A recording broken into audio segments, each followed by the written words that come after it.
Good evening, everyone. Welcome to the June 11th, 2018 regular business board meeting, our last business meeting of the school year. And I'm going to turn it over to Mr. Copeland. Thank you, Dr. Gilbert. Welcome, everyone. Before we get into our presentations and honors, I just want to take note that there is a new motion that's going to be added to the agenda, a resolution, and I'd like Mr. Roos to go over that. Thank you. I actually have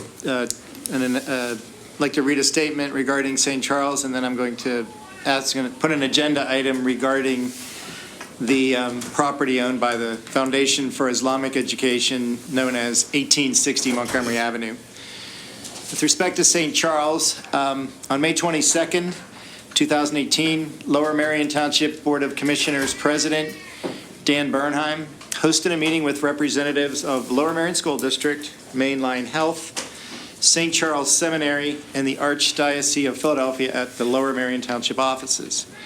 Purpose of the meeting was to explore options related to the seminary, in particular, the viability of the property for a new district middle school.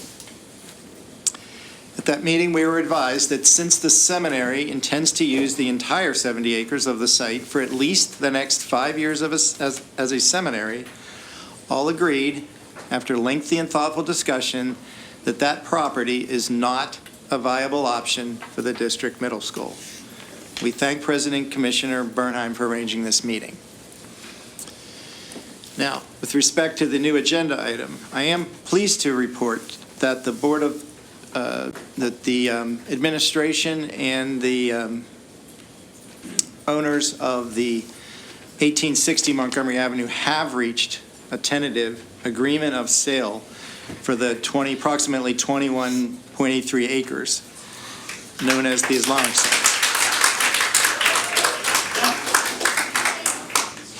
That agreement contains 3 contingencies, well, among others.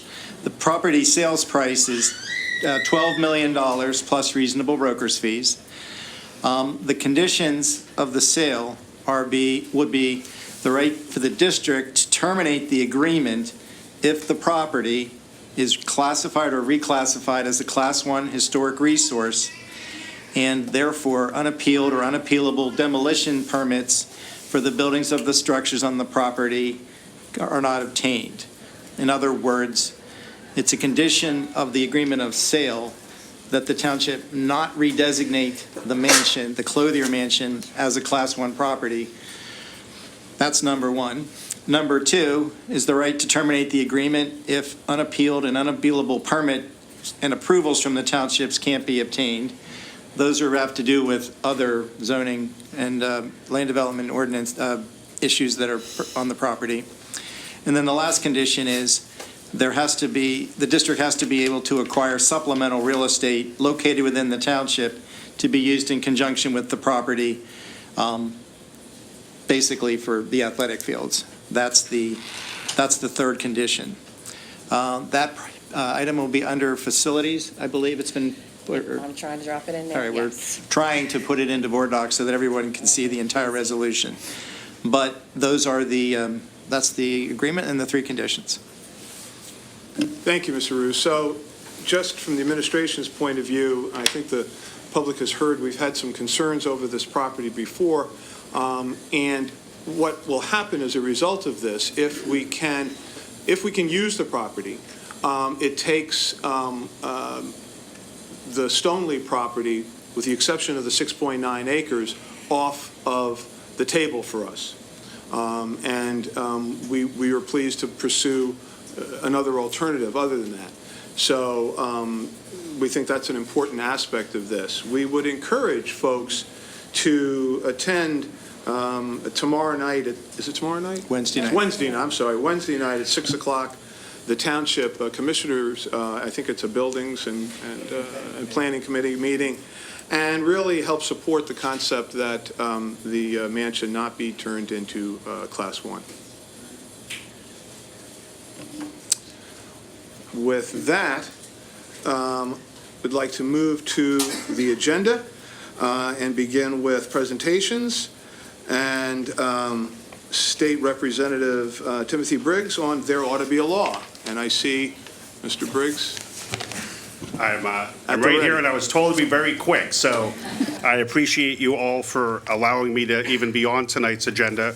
The district has always been a terrific partner in my fifth grade There Ought to Be a Law essay contest. It's the 9th year that we've done this contest, and this year, each year, it doesn't always work out this way, but each year it gets bigger and bigger, and this year it was over 600 participants from the Upper Merion and the Lower Merion area school districts. So real quick, and I think I met all of the students, I'm going to say their name, say what school they're from, and a very quick description of what the essay is. If the students could come up and kind of line up here at the end, we're going to do a quick photo with Mrs. Gilbert, if that's okay, and Mr. Copeland.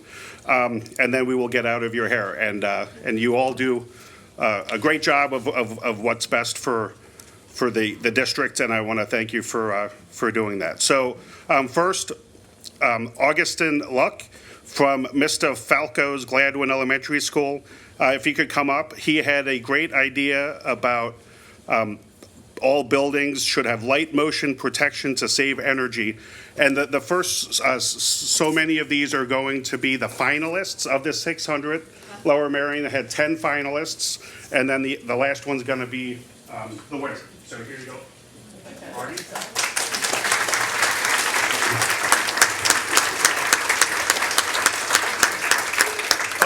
Owen Newman from Mrs. Zimmerman's Gladwin Elementary School class. Owen proposed that stores and restaurants should sell reusable and recyclable utensils and containers to save the planet from pollution. Owen? So I'm trying to be so quick. The theme is how to make your school community world a more cleaner place regarding the environment. So most of these essays have to do with that, except for one exception. Jasper Conway from Gladwin Elementary, Mrs. Bragg's class, thinks that we should be more using solar power as a more usable source of energy.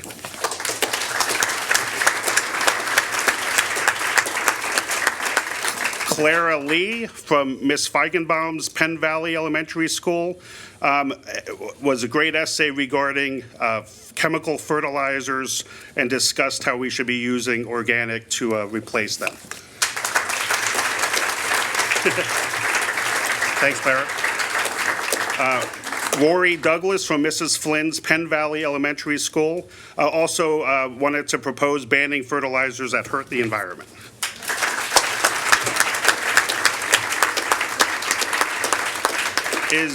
Did Eva Halbert come in? Oh, great. Eva's from Mr. Vaccaro's Penn Valley class. You must have got here early because even your teacher didn't. No, was that not the one? I'm sorry.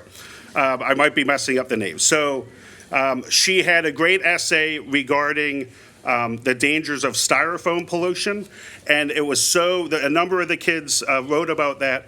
And Eve's was outstanding, and it got me to introduce that as a bill. And it doesn't always happen because usually Senator Leach is ahead of the curve when it comes to these things. Dalen called me last couple days ago to do a companion legislation in the Senate.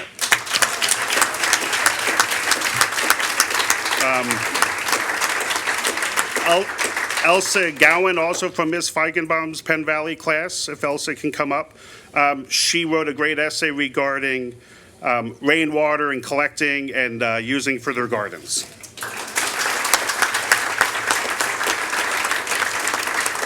Drew Shapiro from Penwyn Elementary, Mrs. Craig and Mrs. Bear's class, thinks this is actually great because the school district does a great job with their buses and transportation, but he thinks 50% of all buses should be electric by 2035.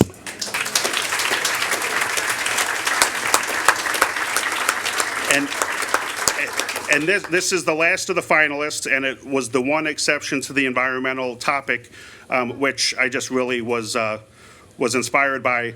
And I think it's Shakira Ramanathan. Yes. Penn Valley, Mrs. Vish's class, and it had to do, this essay, we told the teachers in December, and in January, I think they started working on it. It took me that long to read them all, so it was before February. But her essay was regarding, a very passionate essay regarding gun safety and the restrictions on gun ownership. Thank you. And the winner of the essay contest, Mr. Vaccaro and Penn Valley Elementary, I think have had 5 of the 9 winners. Katie McCullough, who wrote a great essay, and as I said, the time frame, it was regarding limiting road salt and other ideas on how smart snowplows could restrict and limit the amount of salt needed. And she went into the hazards and the harm that road salt does to our creeks and waterways. So, Katie McCullough. So with that, I know that wasn't as quick as Melissa Gilbert wanted, but if we could do a quick photo, and then we will allow you to get on with the agenda.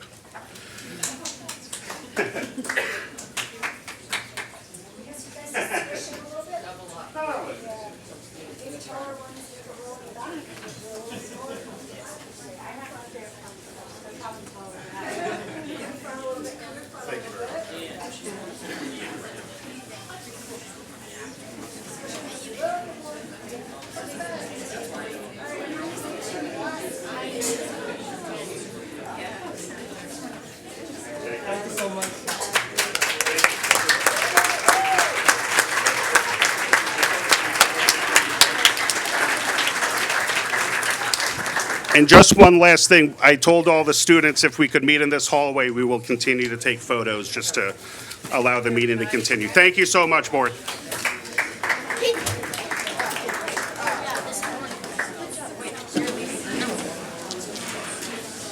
For our next presentation, as is the practice in a district, at the end of the year, Welsh Valley Middle School, Mr. Chris Hall.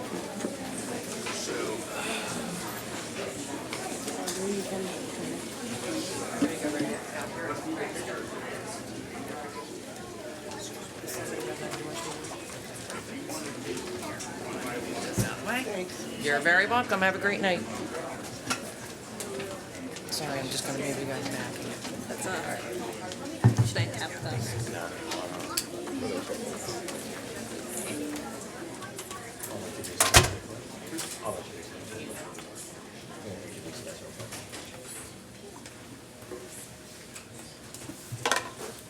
There we go. Good evening. I want to thank you for the opportunity to have the Welsh Valley VEX Robotics team present. Last year, Mr. Hall was extremely receptive to the idea of starting a VEX team and really was instrumental to us having all the necessary equipment and supplies to be highly competitive in our first year. Tonight, I have representatives of that team. You'll be hearing from Ozan, Andrew, and Surya, and they'll be presenting a brief synopsis of what VEX is and their experiences in their first year of competition. On the floor here, you can see we also brought along one of our robots. This robot competed at the state competition. It was a semi-finalist. They were one round from competing for Worlds, which was pretty amazing for their first year. And they actually won an award called the Amaze Award for being well-rounded and highly competitive. So I'm going to turn it over to the kids, and at the end, we'll just briefly demonstrate how the robot works.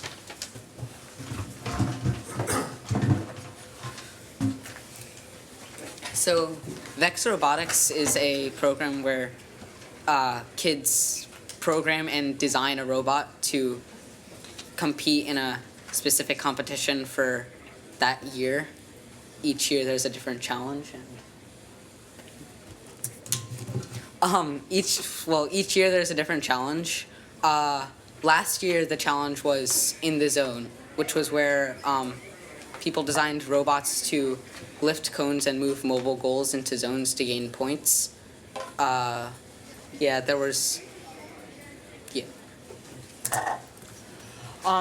in the beginning of October, we started our program by getting a very simple clawbot kit, which was basically 4 wheels and a little claw that could open and close. Really simple, but to give us the idea of how the robots worked. And then once we saw how the parts worked together and stuff, we went to designing our own robot.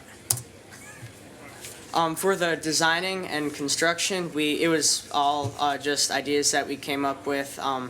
Some things from YouTube, some things just random ideas out of our head. And some of them didn't work, some of them worked really well but needed improvement. And as the year got along, we were able to make those ideas into actual pieces like the robot a lot quicker. So, at the start of every match, there's a 15-second period where the robot does its own thing without anybody touching the controllers. So, the autonomous is being programmed by Robot C, which is like C++, but it's meant for these Vex robots. And so in the video up there, the robot's picking up the mobile goal. It's moving backwards, it's turning around, and it's putting the mobile goal in the 10-point zone. So. After the autonomous period, there's a driver control period, which I think lasts for 1 minute and 45 seconds. It's basically a free-for-all where up to 2 people control each robot. There are 2 teams, which are made up of alliances. The red team included this robot on the far side, and yeah, video. There's a short video. So right now, our robot is putting and successfully putting a mobile goal in the 20-point zone, and the other robot in our alliance is doing the same. The other team is trying to do the same, not really succeeding. And the teams are randomly chosen. Like, we have never seen that other robot before. But wait till So for the competitions, we there are multiple stages. There's ones where you don't need to have won anything to enter. It's basically where everyone starts, and then as you go up, you can get to states, and then eventually the worlds, which We were close together.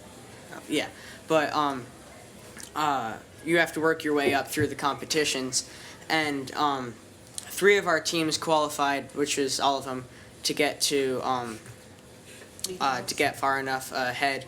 We did pretty well for our first year, and 2 of the teams got to states and did pretty well there. We got a award, the Maze Award, which for one of the top performing and just well-rounded robots, where he could do things just in general, and it was pretty good.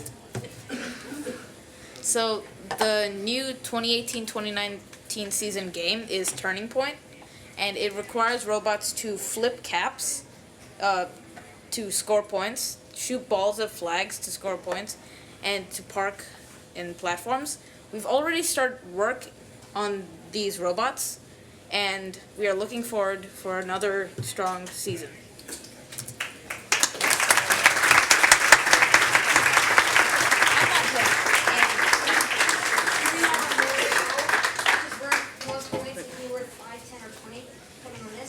Here is our cone. If you stack on top for an extra additional 2 points per cone. So we'll pick up the mobile goal, and if you guys want to pick up the regular goal, you can do it. Down more. And then we put it in the goal. Wow. Perfect. I open it.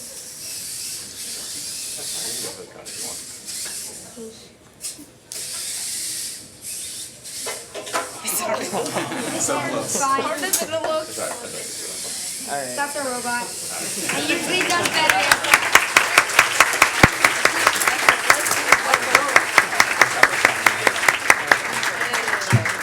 I'd like to thank our awesome students and Mr. Vasaski for his tremendous leadership during our initial year, and of course the board for an awesome amount of support. Thank you.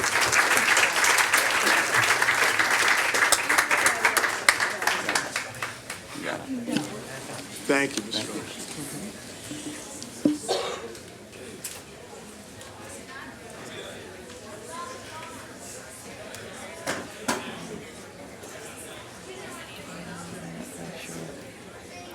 You getting, where you going?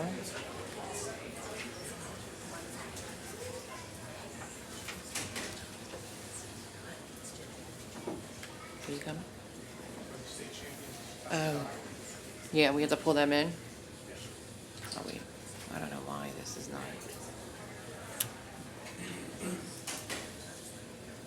So you're gonna start, are all the state champions in here?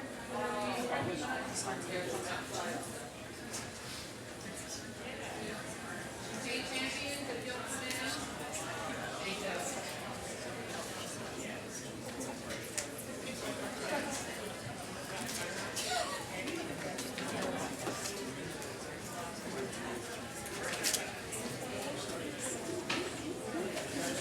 Thank you. I'm proud to announce the following teams who have been recognized as state champions this year.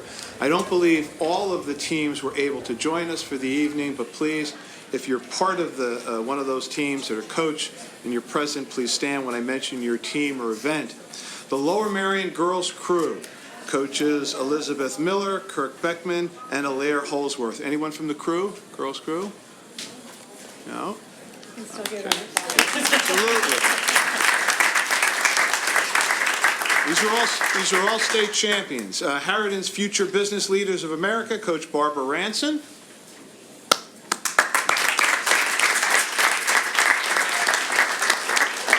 Harridan Science Olympiad, coaches Brian Gauvin, Margot Lesh, Dan Powers, and Joe McNichol.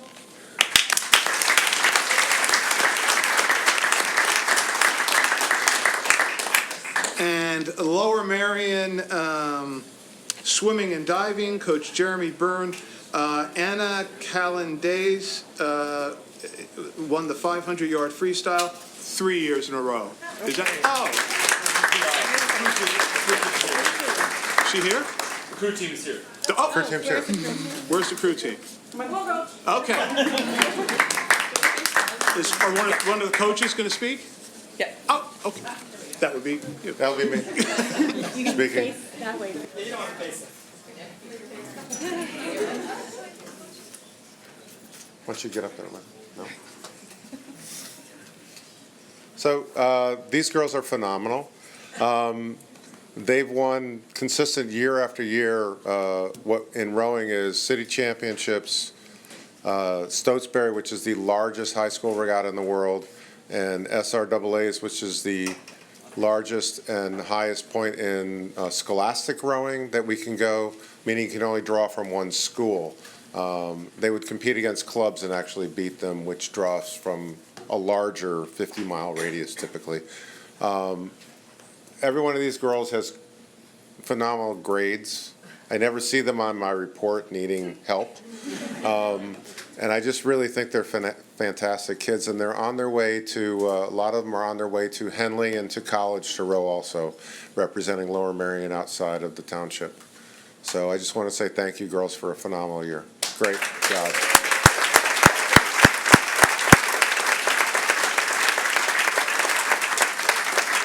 Did I name them? We're good. Well, Annika Edwards, 11th grade, Morgan Simpsons, senior, Eva Nates, senior, Minori Cohan, senior, Ella Garcia, junior. My God, I'm getting worse at this. Cleo Cohen, junior, and Dahlia Levin, sophomore.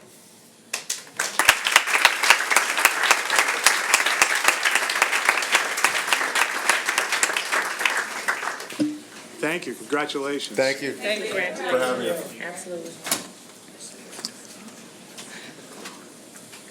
Okay, we also have at Harriton, the TSA, and team member Sam Catania will speak.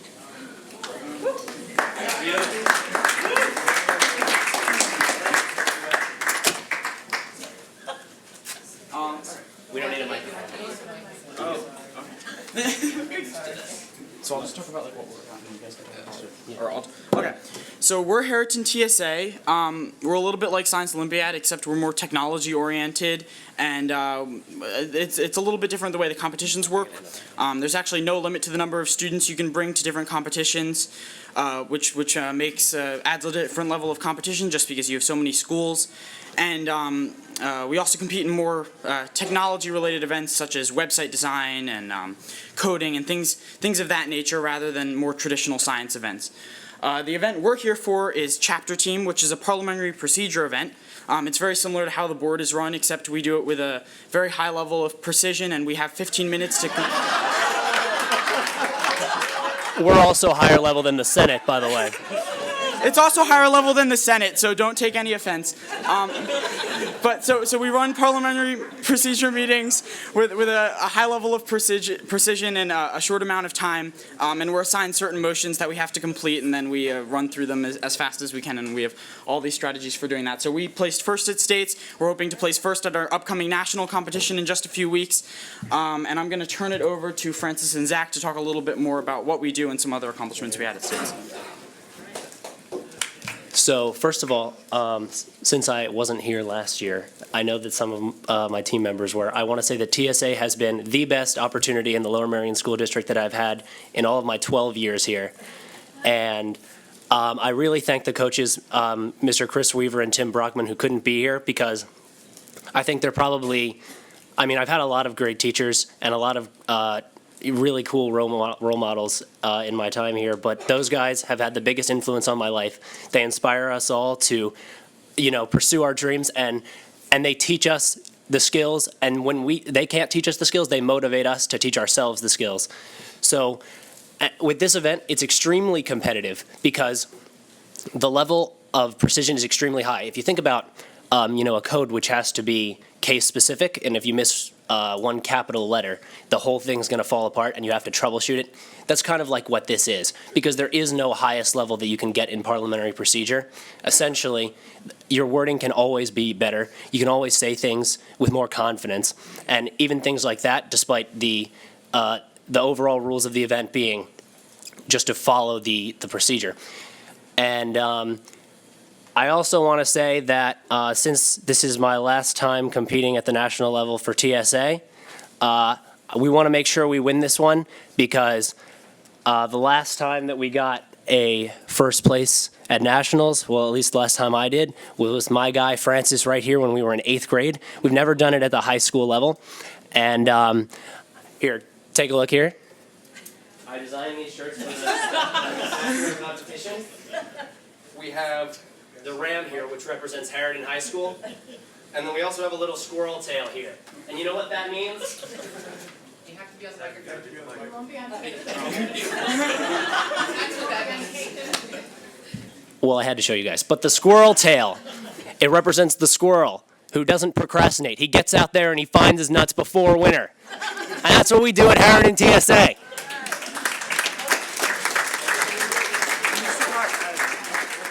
And also, the back of the shirt is important as well.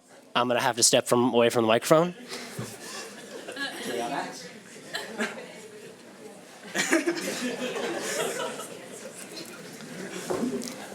The wings represent the incredible power of the Heriton TSA team. And the green ribbon, well, you guys know what that means. That represents our dear friend and TSA member, Graham Dixon, who passed away just over 3 years ago. He was one of my closest personal friends, and he still inspires me in everything, but especially TSA. So we're going to win this one for him.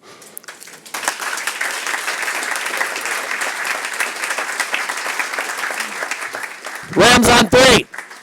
1, 2, 3. Rams.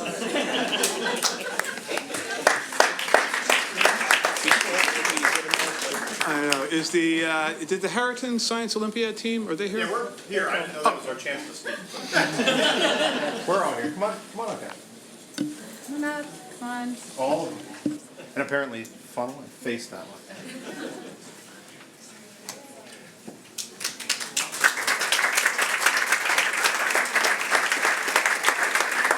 So the Heriton Science Olympiad team is over 50 people this year. And And we're minus our seniors, and the rest of them are all studying for finals tomorrow. So Tuesday or Monday night before finals is kind of a tough draw. But this represents a core of our Science Olympiad team this year who won Harriton's, I believe, 22nd state championship in Science Olympiad, which is absolutely amazing. And they placed third in the entire country in Science Olympiad.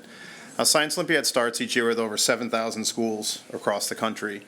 And it winnows down through regional and state competitions until you get to the national competition, where you truly have some of the most amazing science programs in the country. And in the past 3 years, Harriton has placed second, and third at the national competition, which is absolutely amazing. So while I think this community has gotten used to the fact that Harriton Science Olympiad does great in Science Olympiad every year, and it's something we've come to expect. Right now, we're kind of in the middle of kind of a renaissance of that, and we're doing even better than we have in the past. And it's because these guys are absolutely amazing. We have Avery and Sunmi, Yasmin, Hannah, Liam, Richard, Pat, and Robert here representing our team. Each one has put in hundreds of hours this year beyond the school day, doing things from studying lizards to building, ultralight helicopters to ultralight towers to Avery now knows more chemistry than I do, but don't hire him.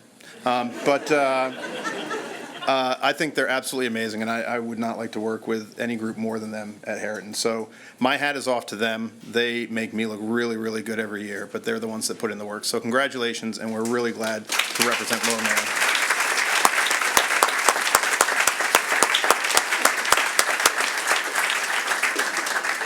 Oh, and thank you to Dan and Margot, my other coaches. Thanks, guys. Congratulations. Thanks, Coach. And now the Lower Merion TSA, coaches Ryan McCluskey and Mike Pietrowski.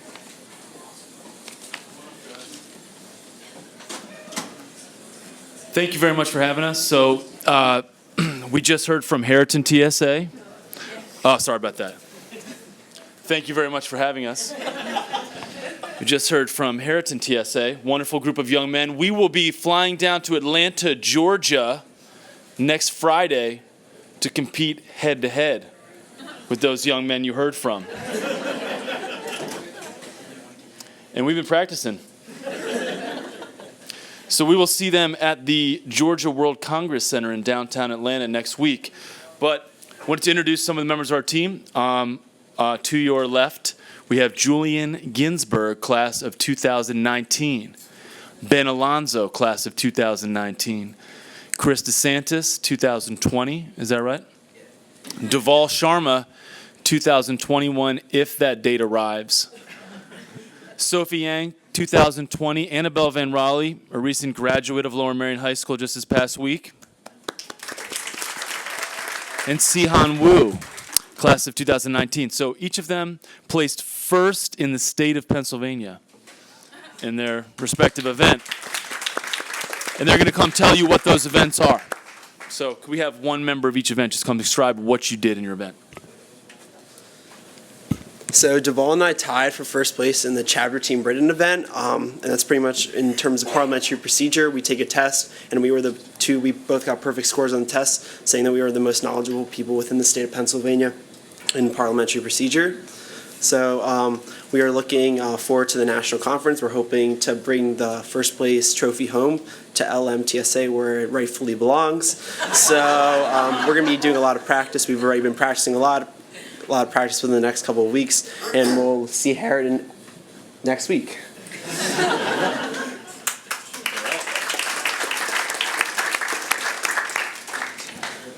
My team and I composed a song. We made all the lyrics and everything, and put it together from scratch, and we designed it in a beat maker and music creator, and we were able to get first place at States, which was a great experience, and we were very happy to have that opportunity, and we can't wait to compete for the Nationals.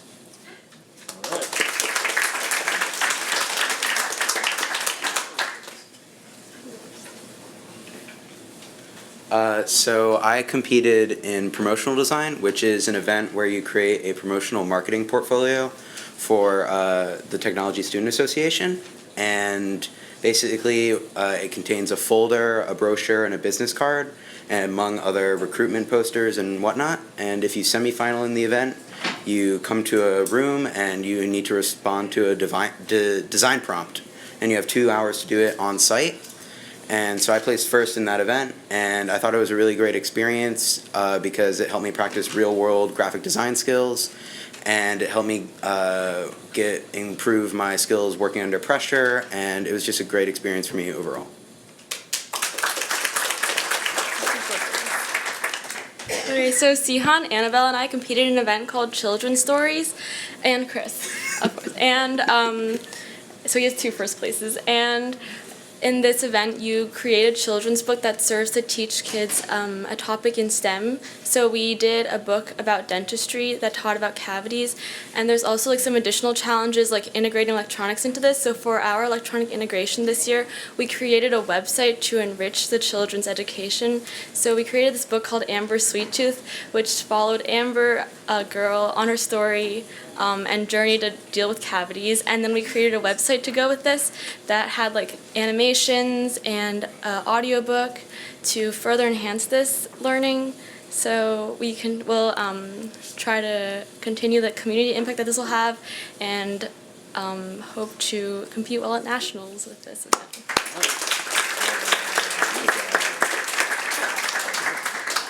Thank you very much.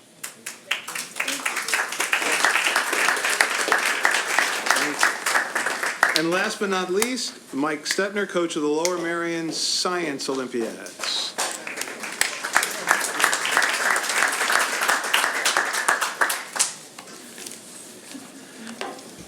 Hi, good evening. Thank you very much to the board for recognizing these great teams and these fantastic students. Lower Merion Science Olympiad had a banner year this year, and I know there's only 2 of them here. We have exams tomorrow, and some of the seniors have already flown the coop. But if you were here last year on this day, these 2 people were also up here being awarded because of their achievements. Fortunately for him, he's graduating, but unfortunately for us, he's graduating.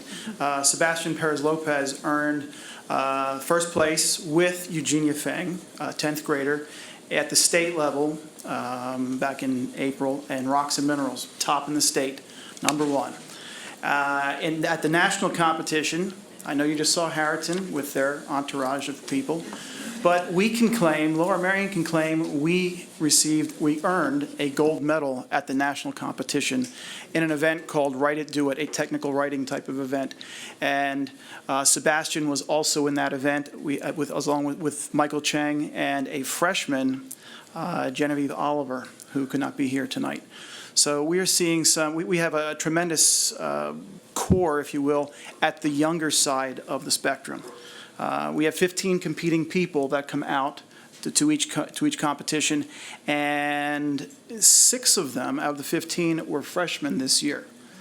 And we're challenging the juniors and seniors at the same level that they were used to, and they're giving them a run for the money.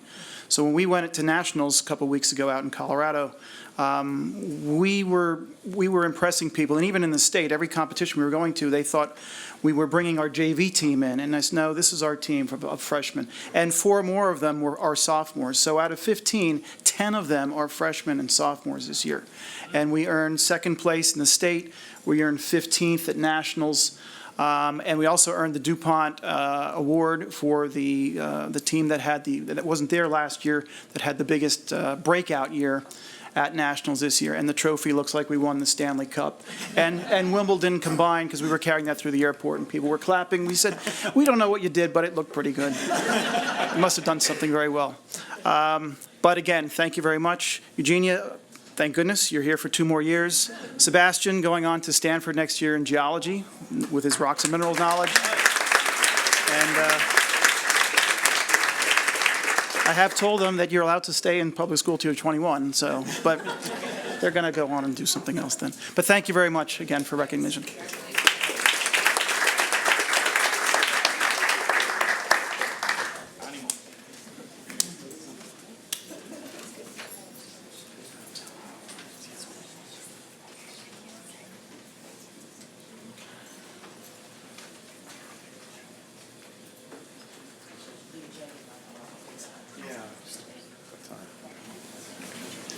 Good evening, everyone. This is the 2018-2019 final budget. This is just a high level. This is not significantly different, except in one area, from the final proposed budget. But I like to show this slide because it shows that in 10 years growth, and growth is the most significant issue related to our budget, we've had to hire almost 100 teachers, including librarians and other staff. And the additions that you see there are additions that took place over the last 10 years, including the construction of both Harriton and Lower Merion High School. Out of 502 school districts, 412 saw a decline, 90 showed a growth, only 23 showed a growth of 10% or more. Lower Merion is one of the fastest growing, if not some years the fastest growing. In terms of the final budget summary, the biggest difference is we are recommending moving $15 million out of capital reserve, or capital fund, committed fund balance, into the budget, increasing the budget by $15 million. The reason we're doing that is we're anticipating buying property this year. We couldn't take the money, we couldn't use the money if we didn't move it into the budget so that it allowed us to do this. So, assuming we buy property, obviously next year this dollar amount will drop. In terms of the real estate tax change, Mr. Orlando, would you just briefly describe that? So as you saw earlier, the tax index is within the millage increase is 2.4%, which is the Act 1 index. So if you have a medium household assessment of just over $250,000, you'll see an increase of $168. Thank you. And where does the money go? Well, I think you saw a significant portion of where it went this evening with the work of students. And here are some areas that we're very proud of, that we do and not everybody else does. Other than that, the final budget is much the same as the final proposed budget. We'll answer any questions the board or public may have. Thank you, Mr. Copeland. I just want to remind people that we've discussed this budget a number of times prior to this evening, including a number of Finance Committee meetings over the last months, which we've sort of done a deep dive into different parts of the budget. But having said that, are there any questions at this time? Okay, thank you. At this time, I'm going to start agenda items, audience recognition on agenda items only. Before I do that, though, I'd like to say something because, as Mr. Copeland said at the beginning of the meeting, and as Mr. Ruth said, we have been dealing with very large increases in enrollment for a long time now. And we have been working on how to address those enrollment changes, again, working on how we can reorganize the space within schools, which we did for a long time. And then, as Mr. Copeland showed, we've been adding to schools over a period of time. And I can't remember now, was it a year and a half ago, I think it was, that Mr. Copeland put out a number of different options for moving forward, which included neighborhood stabilization, it included a 5 through 8 middle school, and it included some other options. And from the beginning, Mr. Copeland has been recommending a 5 through 8 middle school as the best educational choice for our students. In other words, if you look at the curricular and co-curricular activities, which you saw a bit tonight of what not only our high schools but our middle school students do, that is that the idea that facilities would be driven by the curricular and co-curricular program and the needs of our students. And we have been attempting to find land in order to build a 5 through 8 middle school, which was the administration's recommendation, again, for the reasons which I just stated. And we have been looking at a lot of different options And unfortunately, they have not been working out. We know that, we were looking at Stoneleigh as a potential option because we didn't have any other choices. And we were very pleased tonight to be able to say that we have a tentative agreement of sale on the Islamic Center, or 1860, but it is contingent upon us getting assistance from the commissioners. We need that property to remain Class 2 because the only way we're going to be able to get a middle school that meets the educational needs of our students is if we have to tear those buildings down, unfortunately. That is the only way it is going to work. And so we, as Mr. Copeland said, we are, well, Mr. Copeland didn't say this part of it, but I will say that, I have been working very closely with Commissioner Dan Bernheim, who's the president of the commissioners, to try and find a way that we can avoid building a public school at Stoneleigh. And we are working, I've been working with him on that, and we are all asking, what Mr. Copeland said is that the Building and Planning Commission meeting on Wednesday night at 6 p.m. Is where it is going to be considered again whether or not to move forward the process essentially for the Islamic Center to become a Class 1. And that will, in fact, take it off the table for us. So for those of you who, are concerned around, the use of Stoneleigh for a public school, which we really understand, we are all on the board looking for alternatives than to go to Stoneleigh, then please, call your commissioners or attend that meeting and express your opinion, and that would be quite helpful. So in addition, we need to find alternatives for fields. And again, I'm working closely with President Bernheim to do so. And I greatly appreciate his assistance in this matter. So at this time, I'm going to ask for public comment on agenda items only. Okay, and then at the end of the meeting, we'll have public comment on any issue that you want. But we've got a lot of issues before us this evening that are actually on the agenda. So if you would like to speak to those issues, then please come up. You have some, but if there's anyone else who would like to speak at this time, please come and sign in now, and then I'll close it. So if you need to, please come up and sign in. And I'm just going to remind people that in order to speak, you must be a resident or taxpayer in the school district.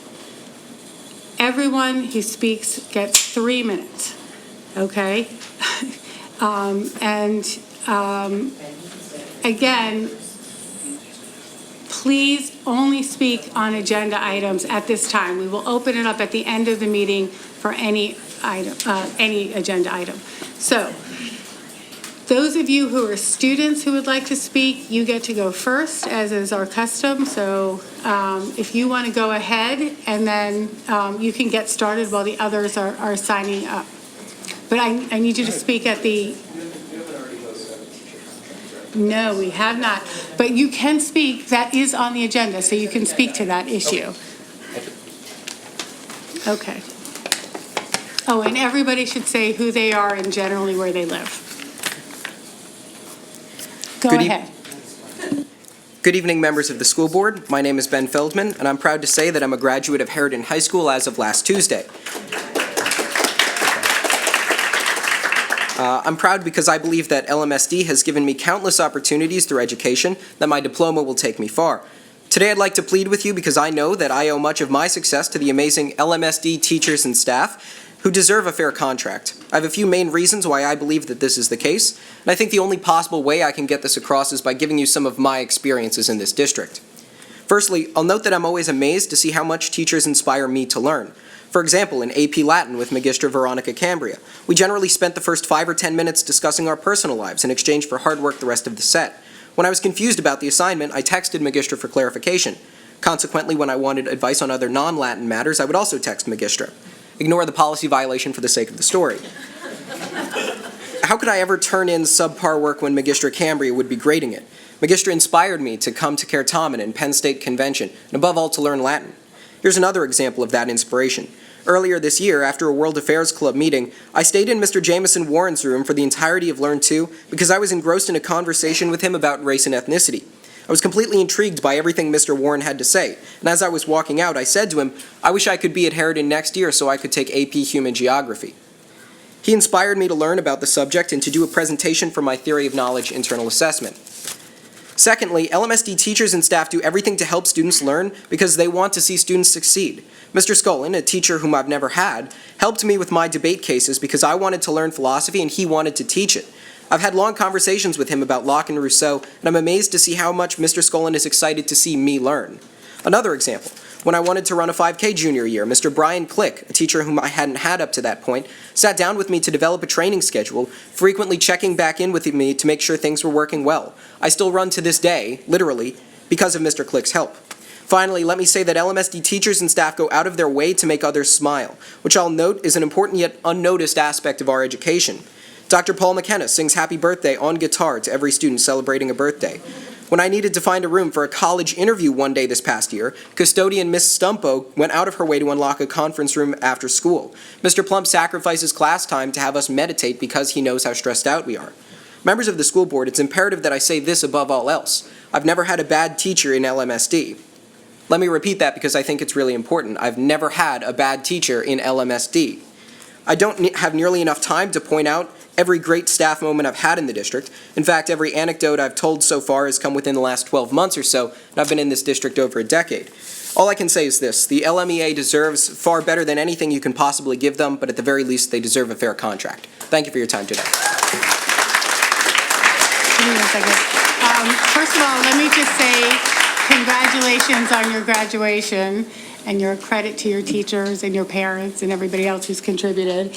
And as a professor of geography, take a geography class in college. That would help me. Sam's next, sorry. Yes, Sam will come up. The list is closed now. Go ahead, Sam.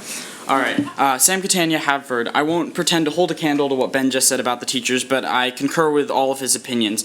I've been in the district since kindergarten, and like him, I've pretty much never had a bad experience with any teachers. I'll keep this short, but often the argument is brought up that LMSD teachers and staff are already the highest paid teachers and staff in the state. But at the same time, they're also double the highest paid in terms of their performance, their dedication to students and the work, their creation of unique and interesting curriculums, and their help and support of students on a personal level besides an educational level. And for that reason, I think they deserve, and from the private conversations I've had with some teachers that are in that know a little bit about the contract and what's going on, they're not asking for a ton. I know the board has like a money crisis right now, and I get it, but they deserve it, and they need to be prioritized over other things that the board has as expenditures. So I would encourage the board to move forward with the proposed new contract, assuming it makes sense for the teachers and the board. Thank you. Thank you all for Sam. I really appreciate it. Mark Hersherman, Elizabeth Panagway, Lauren Fenning, Kate Legg, Katie O'Gara. Good evening. Mark Herschel. I live in Villanova. First, thank you very much for the news you gave us regarding 1860. I'm thrilled. I also want to say, with what these two gentlemen spoke about, I agree with everything they said. The teachers in Lower Merion School District are great. That being said, and for any teachers that are here, I have friends who are teachers, and so let me move on with this. We are the highest paid, we have the highest paid teachers in the state. However, if we have the highest paid teachers in the state, we should have the highest ranked school district in the state. We don't. We're not in the top 5, we're not in the top 10. Only one of the schools is even in the top 15. So if we're going to be paid the highest, we should have, and I'll even go far as to say we should have at least be ranked in the top 3 to 5 in the state. And we're not. So I'm not in favor of giving raises to the teachers. You know, if they want raises, then they should raise the ranking. We should be higher ranked in the district. What was also mentioned is that we have a financial crisis in the district, and I understand that. I don't know with what's happening with 1860 how that plays now with the attorney that is looking to be hired at $550 an hour. If that's still, is that still going to happen? If it is, I don't get it. I know a number of attorneys who can do it for a lot less. I'm not sure, what is involved with that.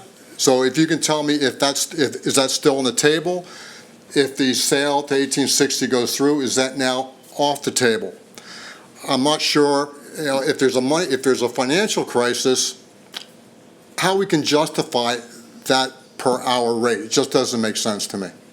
Thank you very much. Thank you. Next, go ahead. My name is Elizabeth Paniagua, and I live in Bryn Mawr. We moved here in 2014 from St. Louis City with our 3 sons, all of whom are enrolled in the schools. We moved here because it's a great community with a great commute. We looked at Radnor Middle School. I got to tour it. I got to tour Welsh Valley. We didn't come here for the facilities. We came here because we heard so many things from my husband's colleagues about the teachers, and they have lived up to expectations. They answer my emails. They inspire my children. They work very hard, and they deserve a contract rather than being working in limbo. And to see so much energy and enmity in the community directed about facilities and athletic fields and $550 an hour lawyers when our teachers are working without a contract is unconscionable. They're doing a great job. We need to do a great job by them. That's it. Thank you for your comments. Next. Hi, my name is Lauren Fenning, and I'm the founder of Room to Learn, Omega Schools in Lower Merion. The next speakers represent a group of parents and residents from our elementary and middle schools as well as Villanova who recently got together to write a letter to the community petitioning support to urge the Lower Merion School Board to build a 3rd middle school at 1860 Montgomery Avenue and to spare the eminent domain of Stone Lee. Educating our kids should be a uniting force, not one that divides us, and this solution is in the best interest of our schools and our community. Obviously, some things have changed from your announcement, so we're going to read the letter as is, or they're going to take turns reading the letter as is, but I'd like the Lower Merion School Board to reconsider the condition about the athletic fields and wait for saleable land. Thank you. Thank you. Next speaker. Hi, Kate Legg from Wynwood. Greetings.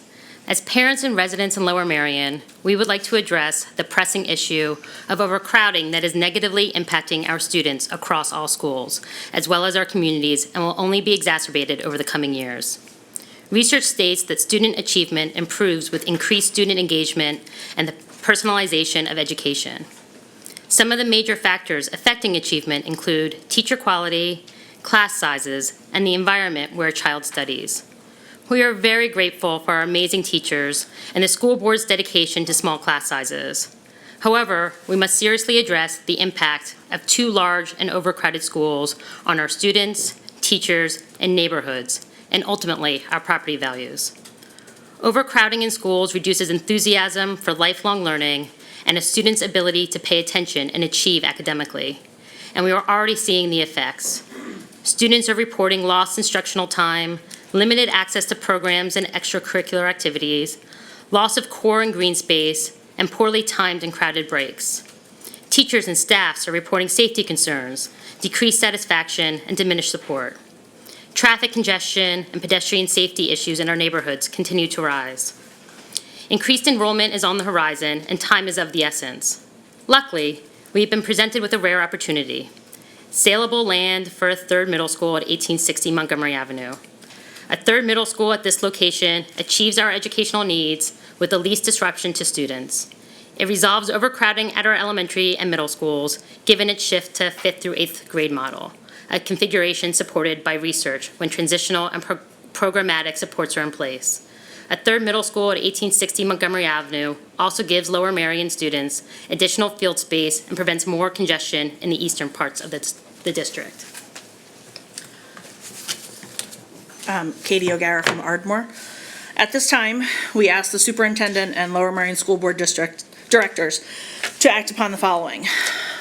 First, purchase 1860 Montgomery Avenue for a third middle school prior to the Lower Merion Board of Commissioners' decision on the Class 1 historic resource designation of the Morris Clothier estate. If this is not feasible, meet with the Lower Merion Board of Commissioners to clarify why the intended use of the new middle school at 1860 Montgomery Avenue will require the estate to remain a Class 2 resource.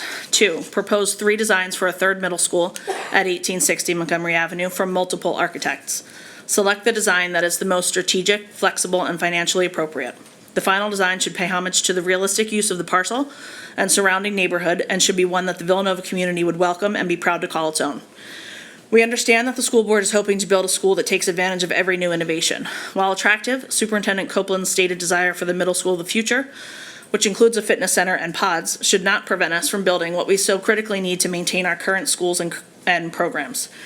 Nor should such enhancements come at the expense of a treasured public garden like Stoneleigh. 3, accurately report and share student projections for 3, 5th to 8th grade middle schools. 4, be patient regarding future saleable field space and restore trust in this community by taking the eminent domain of Stoneleigh off the table. 5, create a diverse committee of residents to work with the school board to find the best solution to our enrollment challenges. Real relationships and collaboration takes effort, but as stakeholders, we must also share the responsibilities of the school district's mission to meet or exceed educational standards while heeding our financial limitations. Community support or buy-in is essential because if we are asked to accept a solution, which may or may not include a referendum, plans to resolve overcrowding must be meaningful as well as practical for the community as a whole. Our intent is to show support for a creative and innovative third middle school at 1860 Montgomery Avenue. School expansions are not the answer, as overcrowded schools negatively affect our students, staff, core space, green space, programming planning, and the traffic and parking in our neighborhoods, as well as the value of our homes. We believe that we can do so much better. In short, our schools are not just buildings, just like public gardens are not just open spaces. These are environments for learning and growing. They are places where we gather and connect as a community. They are both important. We'd like to end with the Lower Merion School District's mission statement and the reason why so many move to this wonderful school district. The Lower Merion School District is committed to excellence and continuous improvement and strives to ensure that all students achieve their highest level of critical thinking and creativity, that they value themselves and the diversity of others, and that they are knowledgeable, contributing citizens capable of excelling in a rapidly changing world. This is accomplished by individuals engaging in innovative, active experiences tailored to the myriad ways of learning and in partnership with our community. Thank you. Thank you for your comments. Alexandra O'Neill, and then I believe we had some people sign up on the non-agenda, so I'm going to check with you. Is Mara Gillen, did you want to speak about? It is the same topic. Okay, so then it would be Alexandra O'Neill, Mara Gillen, Holly Manzone, Marcia Manzone, Molly Morrison, and Ethan Kaufman. Alexandra O'Neill, Wynwood, PA, and PA, we're all PA, sorry guys. It's been a long few days. I helped write that letter, so I don't need to take any of your time. Thanks. Oh, okay. Thank you. Maura Gillen, Haverford. First, let me thank you for your service. It's no easy task, and your commitment is laudable, members of the board. I want to voice my support for your continued efforts to manage the challenge of the dramatic and continuing enrollment growth, and particularly to applaud your many efforts to engage the community in dialogue around possible solutions. I have been disappointed in the voices of some others in our community recently, and in particular in the lack of clarity, of factual clarity in some quarters. I was especially disappointed with the column in the Inquirer last week and the editorial that followed. To your credit, Superintendent Copeland and President Gilbert, I found your response this time, as in the past, to be measured and calm, clearly stating the incredible challenge this community faces. I understand that you have had some offline conversations with the President of the Board of Commissioners, but I am frustrated with what appears to be a lack of commitment from the Township Board of Commissioners to assist in identifying and implementing appropriate solutions. And I've sent a letter to the Commissioner from my ward, Mr. Stevenson, urging some specific actions in support of the district, including the indefinite tabling of the upgrade of the property at 1860 Montgomery Avenue from Class 2 to Class 1 on the Historic Resource Inventory, so as not to encumber the property with too high a burden of proof for the necessity of demolition.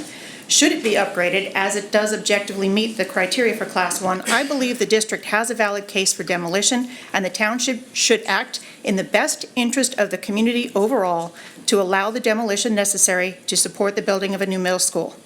I am also voicing my support for the transfer of the lower small acreage of the Haas property, which is not currently incorporated into the Stoneley Garden, for use as athletic fields, and also for the conversion of the general recreational space at Ashbridge Park to recreational playing fields.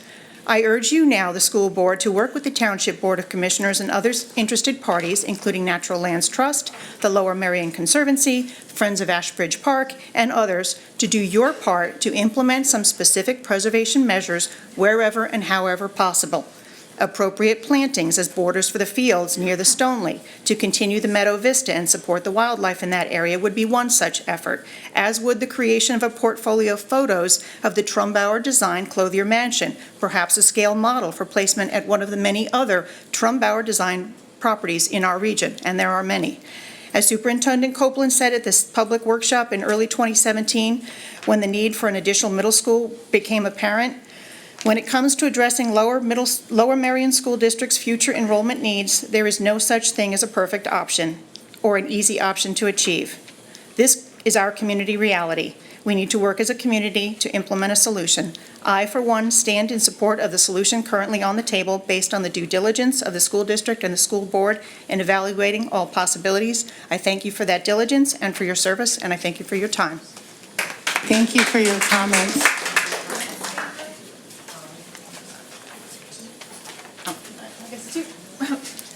Holly Manzoni, Narberth.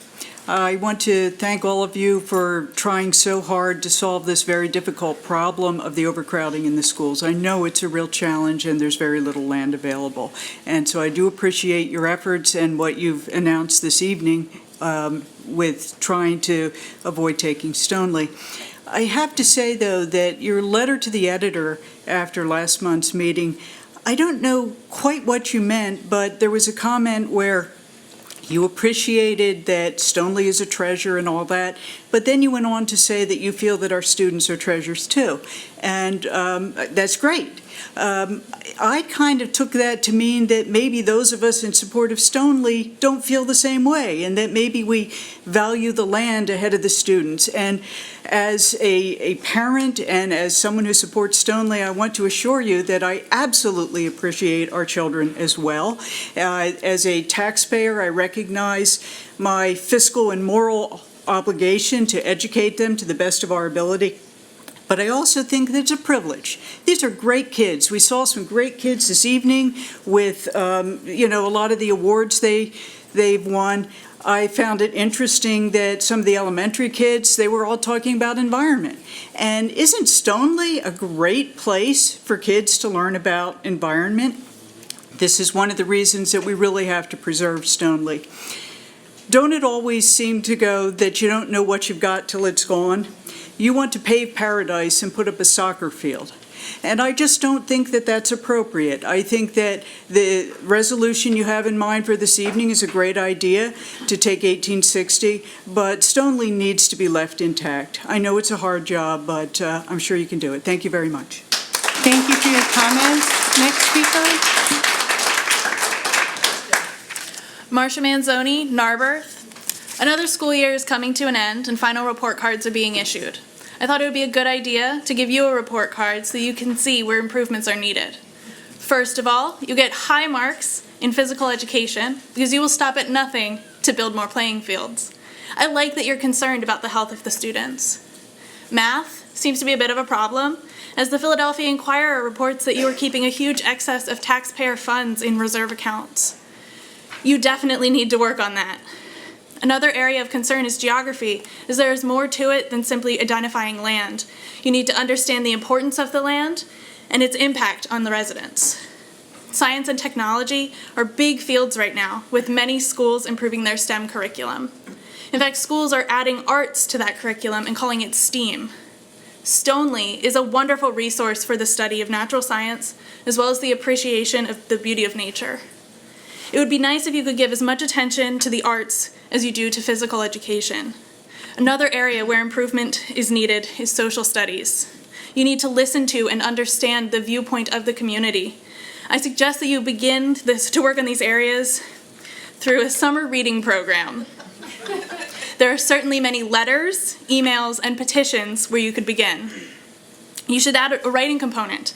I suggest that you write a resolution that the conservation easement on Stoneleigh property will be respected, and that the Lower Merion School District will not consider taking any portion of the property by eminent domain. Thank you.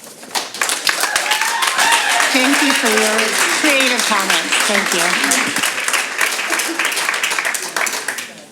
Good evening. I'm Molly Morrison, President of Natural Lands. Thank you for hosting me again this evening for the third time. It's certainly encouraging news that the school district has entered into an agreement of sale for the acquisition of 1860 Montgomery Avenue. But of course, with that news came the news of a condition in that agreement of sale that would continue to put the 6.9 acres of Stoneleigh within the sites of the school district if an alternative site is not found. As we've said before, Natural Lands has and will continue to work with the township to identify alternatives, but in the meantime, I would ask that you reconsider that condition for a number of pretty important reasons. Not the least of which my voice and the voices that are here tonight have been joined by tens of thousands of others since the first time I addressed you. Those voices have been joined by parents of children in the school district. They have expressed a universal aversion to taking any portion of Stoneleigh, in part because it ignores the charitable wishes of the Haas family for the protection of the entirety of the property, and it also ignores the loss to the community if any portion of Stoneleigh were to be despoiled. Since we opened about a month ago, thousands of people have visited Stoneleigh. On rainy days, of which there have been a lot, and sunny days, people connecting to nature, families connecting with each other, children, couples, very amazingly very curious children. It is the perfect spot for learning about nature and connecting to nature. 1,000 have also participated in one of our educational programs. We also offer tours, lectures. High school students, college students, volunteers, and citizen scientists, volunteers have all been at Stoneleigh in the last month. And while it may have been unintended, one of the most insidious potential consequences of the condemnation of Stoneleigh is the message that it sends to other owners of land who are considering conservation as an option. As recently as last week at an event at Stoneleigh, a guest shared that he had been considering placing a conservation easement on his property, but was having second thoughts because of the school district's condemnation threats. If the Lower Merion School District proceeds with condemnation of any portion of Stoneleigh, it's a dangerous precedent that would put a pall on voluntary conservation efforts here and throughout Pennsylvania. You've pointed to the spike in thank you. Thank you for your comments. Next speaker. Good evening. I'm Ethan Kaufman, Director of Stoneleigh Natural Garden and a Lower Merion resident. At the last school board meeting, I talked about the historical significance of the property, but tonight I'd like to discuss some of the educational aspects. Public gardens are so much more than just beautiful spaces. They connect us to the natural world and help us to find our place in that, largely by providing critical environmental education opportunities. We currently offer tours that focus on native plants, wildlife, gardening, of course, for people of all ages.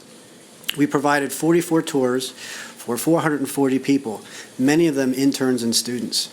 We have an additional 27 tours for 600 people still on the calendar, and each week we get more and more requests. We've also created a volunteer program 6 months ago. They meet weekly at Stoneleigh. This has now led to a volunteer ambassador program, and their purpose is to engage the public, to assist with these tours, to assist with educational programs. The plants themselves are carefully curated, much like museum objects. At Stoneleigh, we have over 18,000 of them, represented by 800 different varieties, and all of these are stored in a digital plant record database. This generates plant ID tags for each plant, which are particularly informative for the public in learning about native plants and which are the best ones to use. Plant records are really the main distinguishing factor between a public garden and a park. All of this, and we've been only open for 4 weeks. It's only the beginning. We can't wait to offer tours for elementary schools and middle schools. We can't wait to partner with school-based science classes and outdoor clubs, to host service learning programs like we did this spring with a student for Harriton High School, to develop citizen science programs and adult education classes. When child and adult obesity is at an all-time high, when children and adults alike spend the majority of their time on digital devices, when some people don't even know where their food comes from, an outdoor classroom like Stoneleigh, free of charge, is an indispensable community resource. All across the country, school districts partner with public gardens on education. It is our sincerest hope that the Lower Merion School District and Stoneleigh and Natural Garden will have the opportunity to enjoy the same relationship in the future. Thank you. Thank you for your comments. Adrian Seltzer, Mindy Hirschman, and Patricia Fowler. I couldn't hear the names. I'm sorry, Adrian, you're first. Oh, I am. And Mindy, then Patricia. Okay. Hello, Adrian Seltzer, Winwood, also with Stand Up for Lower Merion.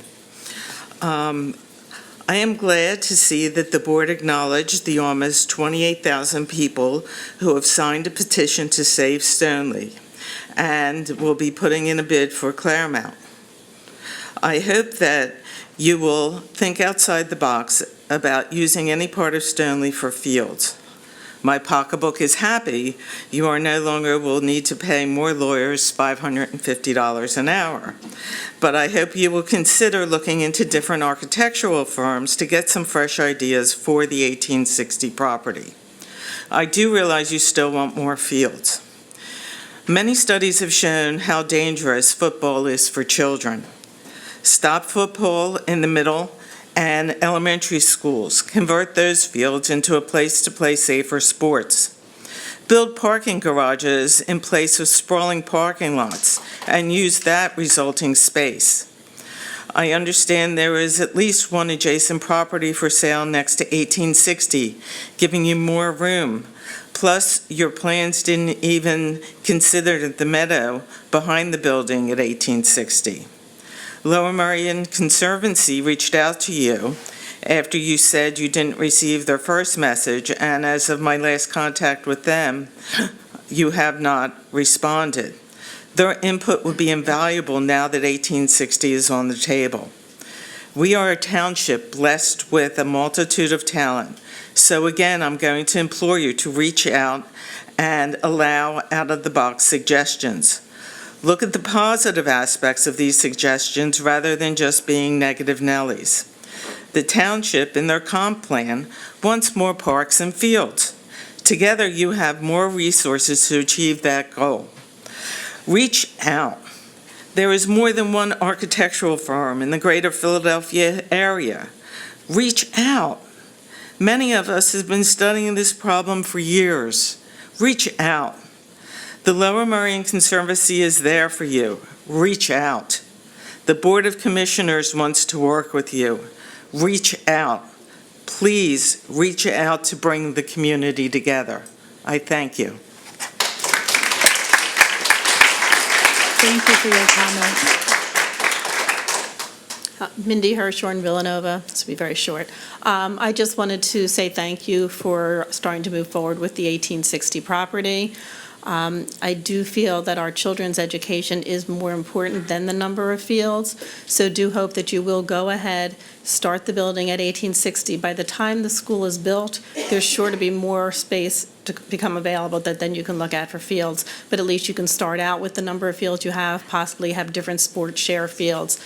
The students are probably much more flexible than we think when it comes to the fields. And also, there is that property which is for sale on the side of Claremont. I believe it was an old gatehouse, actually, for the property. Additionally, and I don't know that much about the interaction between the different areas of the township, but I find it so hard to understand why, if the school board has found an agreement that works for the community, that the school board and the commissioners can't work together to make this happen and prevent the classification of the property as Class 1. First of all, I don't know who would ever pay to repair that property to make it into anything presentable as a Class 1 property. So again, we'll be at the meeting Wednesday night, but I would love to see some collaboration between the school board and the commissioners. Thank you. Thank you. Next speaker. I'm Patricia Fowler from Bryn Mawr. I'm new to these meetings. My kids are grown and through college or in college, but a number of things brought me here. First, I have to compliment the intelligence and humor presented by the young student in her report card. I thought she presented that with grace and great humor, rather than calling names as some people do on either side.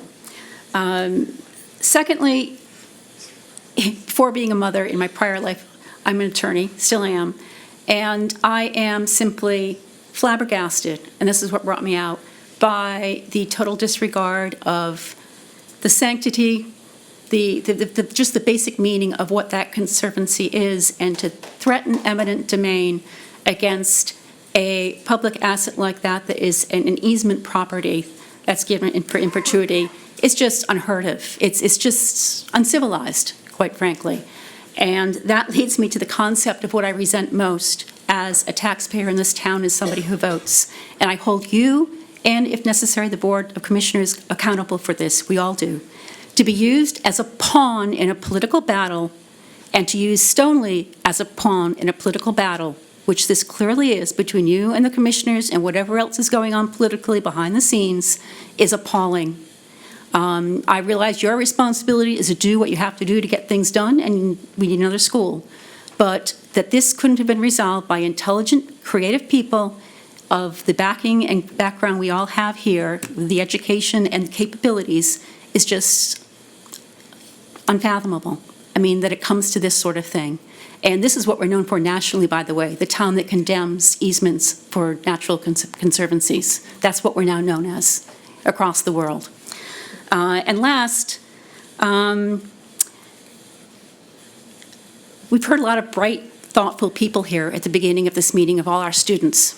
I think if you put all of them in a room with these set of problems and the properties that are available and gave them some architectural guidelines, I think they could have come up with a solution that would have been appropriate for all our students and the town, and still not even considered Stoneleigh. So I would ask that all of you do the same. Lastly, the concept of trust. There's a lot missing in this world today. And my trust has been shaken by all of you, and we'll all hold you accountable in that sense. So I thank you very much and look forward to a positive result and a higher level of learning and leadership, and an acknowledgement that a quality education is really best served by teachers and teaching. The facilities are secondary. My kids went to private schools. Thank you. Thank you. Thank you for your comment. Okay, that's it.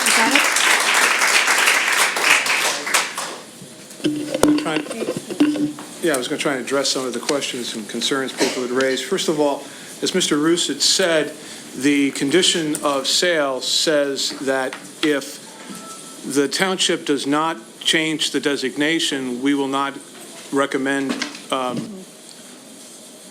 the property. I'm sorry, if they don't keep the designation. Sorry about that. Folks have said we should wait for a saleable land. The students are coming, and so we think that 1860 works if we can find the field space. In terms of clarity for why you can't use it, we've sent the township a detailed letter explaining why it couldn't be used. And back on April 30th, we sent the township staff for their architects all of the plans that we've had and all of the things that we've done in an effort to say, if you think you can do it better, please share your wisdom with us. And we've heard nothing since then. Nothing. What's the percentage that we're using now, Mr. Lill, for architectural fees? Offhand, the soft cost for architectural fees? Typically, on a construction project, Sorry, I was back in the bullpen. Typically, it runs about 5% of the overall construction cost of a capital project. So if we were going to get 3 architects to design something, it would be 3 times that. In terms of the comments made about pods and things, what I had tried to talk about was the fact that they had the opportunity. When you sit down to program a school, you program it for the kinds of experiences you want. And what I was talking about was a middle school that had team sharing places. And I wasn't talking about just a fitness center. I was talking about the fact that you wanted multiple locations for physical education. I heard a concern about reserves. Well, we just transferred $15 million of reserves to buy land. If we didn't have the $15 million, we wouldn't have the ability to buy the land. Or you'd have to stop doing some programs in order to do that. And in terms of the Lower Merion Conservancy, I'm meeting with a member of the Lower Merion Conservancy tomorrow to take a tour. So I don't know why anyone would say that we haven't reached out to them, or if anyone said that, that was in error. And I think that's all. Okay, thank you, everyone, for the comments. And at this time, we're going to go back to our agenda. And then at the end of the meeting, we'll take some public comment on any issue. So to start with, I need to have a motion to approve the meeting minutes from the Board of School Directors meeting, approve the attached minutes from the meetings, May 21st, regular business board, and accept the following committee meeting minutes, May 23rd, communications, May 29th, curriculum, June 7th, facilities and purchasing, and June 8th, policy. Are there any questions? Is there a motion to approve? So moved. Is there a second? Second. All in favor? Aye. Opposed? The motion passes. Mr. Copeland? We are going to go to Human Resources. Let's see. Administration recommends items A through C in one motion. To approve, Superintendent recommends that the Board of School Directors approves the attached human resource actions, HR 1 through HR 6. Okay, I'm going to read Pat's thing now? Yeah. Okay, do you want to go first? Or do you want me to? Before we go ahead and vote on this, I'd like to make a few comments. So, because we're accepting the retirement of Pat Gadan this evening, and I just want to say on behalf of the entire board, I want to express our gratitude for the leadership of Pat Gadan since he joined the district in 2001 as Director of Operations. Many people don't realize the centrality of operations to the education of our children. Pat has overseen everything from student transportation, maintenance of buildings and grounds, oversight of capital improvements, and there have been a lot of them, and our safety and security policy. It seems whatever challenge our district has faced in recent years, it's been figuring out where to add additional classrooms at Ballackinwood, or determining how to most efficiently run our buses, deciding what safety measures we should take to protect our students. The list just goes on and on. The answers have all had one thing in common. We could count on the thoughtful and thorough solutions provided by and implemented by Packanan and his team under his leadership. While we as a board wish Pat all the best in his retirement, we also know that his patience, wisdom, and problem-solving skills will be sorely missed by all of us on the board, and whether they know his name or not, by the students and parents throughout the district. So, Pat, thank you so much for all you've done for the Lower Merion School District over the past 17 years. You will definitely be missed. So.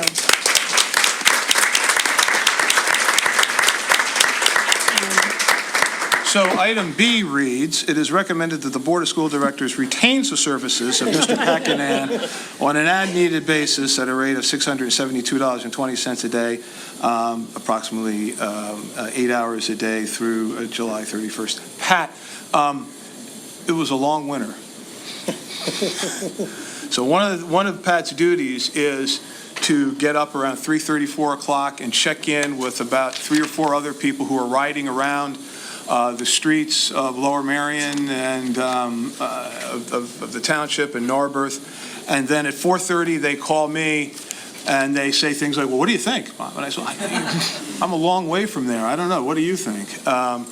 It's not always a job that everybody sees or really pays attention to, but it's good to have a guy who's right here in town who wants to make sure everybody's safe. So. Welcome back.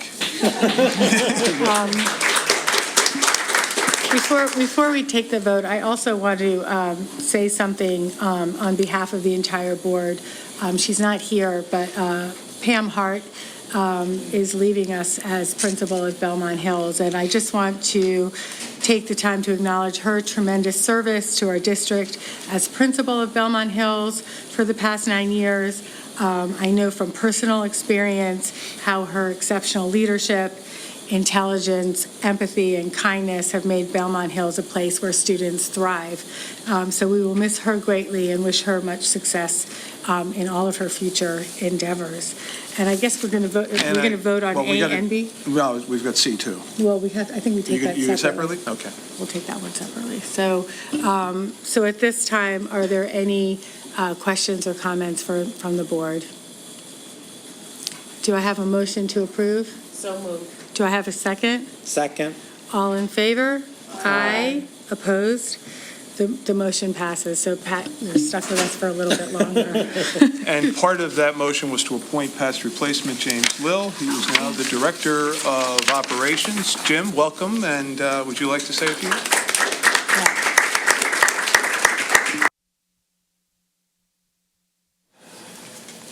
I would like to take this opportunity to thank the board, Mr. Copeland and Vic Orlando, for the opportunity to lead the operations department, who I know firsthand is a very dedicated, talented, and experienced group of people, men and women.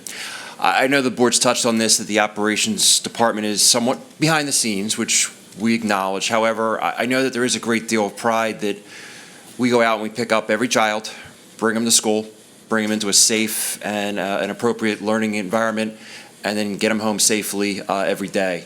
And I know that the staff in the operations department is very dedicated and very proud of that mission and how we fit in to the mission of making sure that every child in Narberth and Lower Merion has access to a quality education. And finally, I do want to acknowledge Pat, his leadership, his experience, his expertise, and his dedication has set the bar for our group and established the level of performance that we know we're capable of. Thank you. Thank you, James. Congratulations. You're welcome, Jim. Item C, the administration recommends that the Board of School Directors approves the following resolution. Accept the recommendations set forth in the non-binding final and best offer report in the matter between the Lower Merion Education Association, PSEA, NEA, and the Lower Merion School District. And a synopsis of that report should be able to be found on board docs. People are shaking their heads, and that's attached. Can you just comment the fact that the LMEA is meeting at 4:30, and that's why? Sure, I'm sorry. Because of the constrained time, the LMEA, the union, was meeting this afternoon. In fact, I think they had their last meeting at the LM auditorium this evening at 7 o'clock. We did not, out of respect for them, want to publish the synopsis before their members got to hear the synopsis from the union. So when we felt that the first group had heard it around 4:30, we posted it on board docs then. Thank you. At this time, are there any questions? Do I have a motion to approve? Do I have a second? Second. All in favor? Aye. Opposed? Abstentions? The motion passes.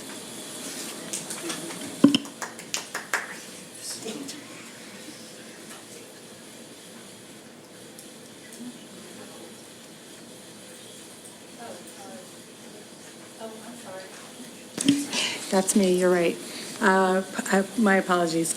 We are now going to have a report of the Curriculum Committee by Dr. Van Lynch. Thank you, Dr. Gilbert. The Curriculum Committee met on Tuesday, May 29th, which served as our June meeting in this room. All the Curriculum Committee meeting related presentation and supporting documents can be found on the district website under board docs, as well as in the Education Supplementary Board meeting sections. We had a number of strategic plan updates and program updates, the first being Gifted Program Evaluation Use Committee. Ms. Frazier and Dr. Nuri reported on the progress of the Gifted Program Evaluation Use Committee.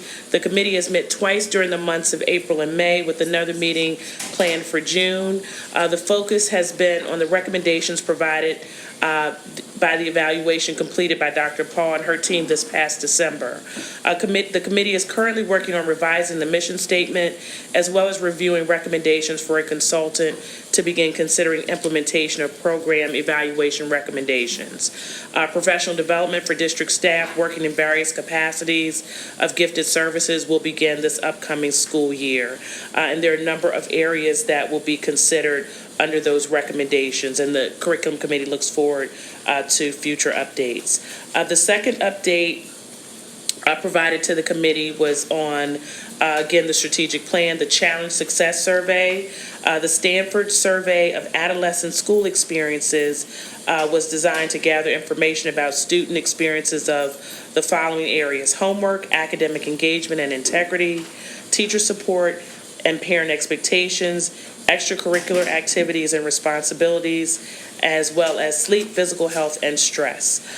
This survey is used by secondary schools and communities to understand which policies and practices are effective, which should be improved, and which changes students believe might be most effective in improving their academic engagement and well-being. So with this survey, we had over 75% response rate from our students. The Challenge Success team will now focus on reviewing and further analyzing the LMSD specific data, professional development, including a Challenge Success conference in July, and considering ways in which to engage various stakeholders, including our students, staff, parents, and guardians.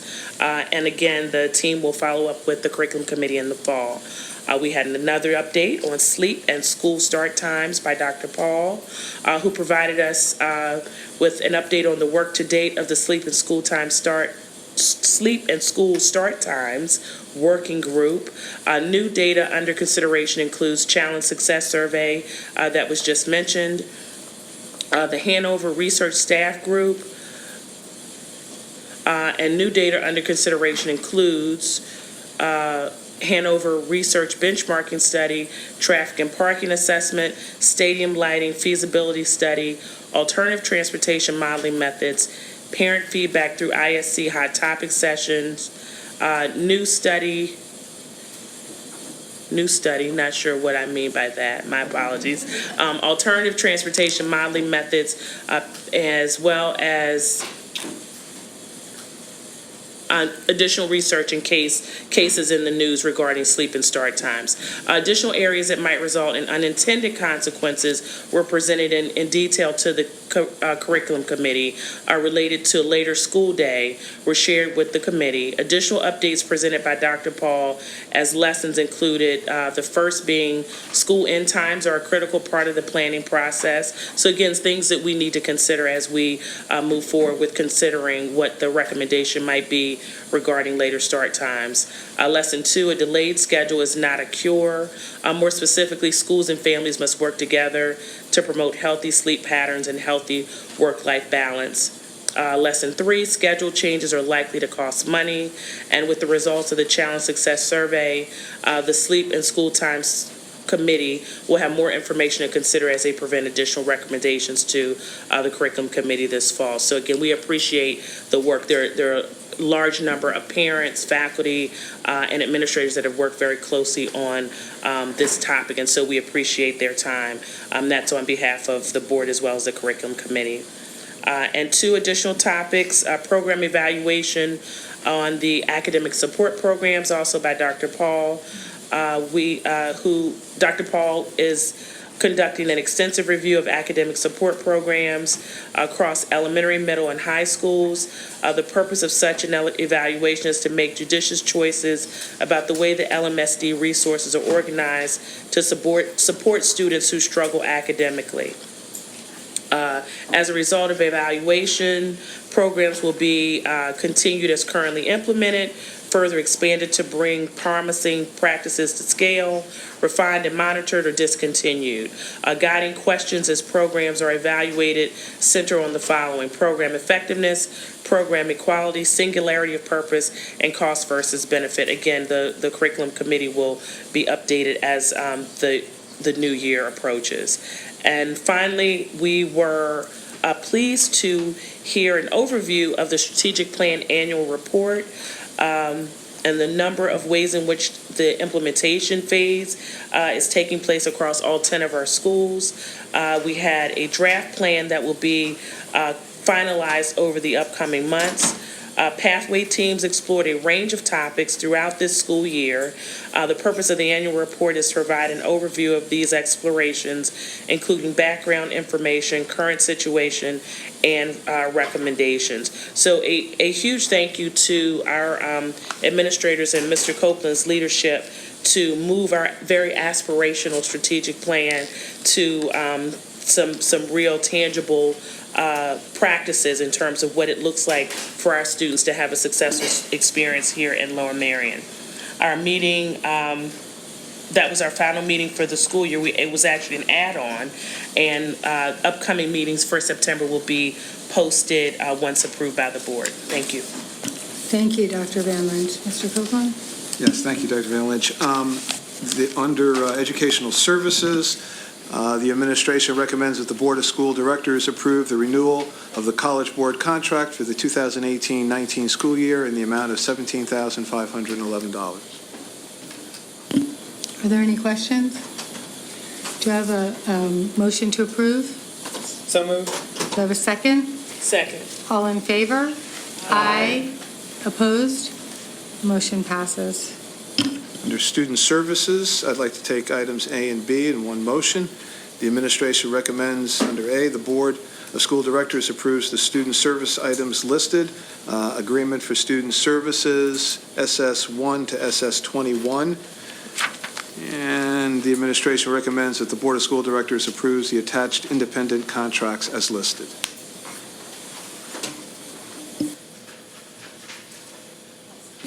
Are there any questions? Do you have a motion to approve? So moved. Do I have a second? Second. Thank you. All in favor? Aye. Opposed? The motion passes. Is this Vic? Oh.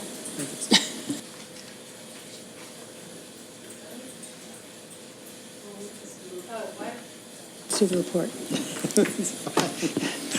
Mr. Driscoll, can we have the report of the Facilities Yes. and Purchasing Committee? Thank you very much. We met this past Thursday at 8:30 in this room, and all the items discussed and recommended for approval by at least the majority of the committee members present, so that we may bring them forward tonight, discuss at our regular business meeting, and vote on them this evening. The first item on our agenda was to review, and the majority recommended for approval, a list of bills. We then went on to the district contracts, which include the following. Achieve 3,000 at 17,580. This is a renewal contract that provides teacher and student licenses for programs to support differentiated literacy education, special education for students at both the middle schools and high schools. Next item was Pearson Classroom Assessment for 11,500. This is a web-based assessment and reporting system for monitoring student progress. Next one was for Pearson Learning Assessments, $19,854.99, which provides learning assessment tools for elementary and secondary students in math and reading. The next item was the Lincoln Center at $158,000. This provides 2 full-time teach counselors to the district to assist with mental health counseling. The next item was OIG Compliance Now at $2,500 per year. This provides monthly screening of individuals participating in the medical assistance and state health care programs. Next item was Dr. Jean Staley for $30,000, and she provides professional development and consultation on issues around sociocultural identities and social-emotional support. The next item is College Board at $17,511, which provides PSAT and NMSQT testing for grading for 10th and 11th graders. We then reviewed the purchasing report, and on it was several items, including the school installer PA at $22,828. This is a contract to install full-height partitions in restrooms in Kidwin Elementary this summer. The next item was Air and Gas Technologies, $57,838. This is to install a new CNG dispenser at Lower Merion High School, as the current one is nearing the end of its useful life.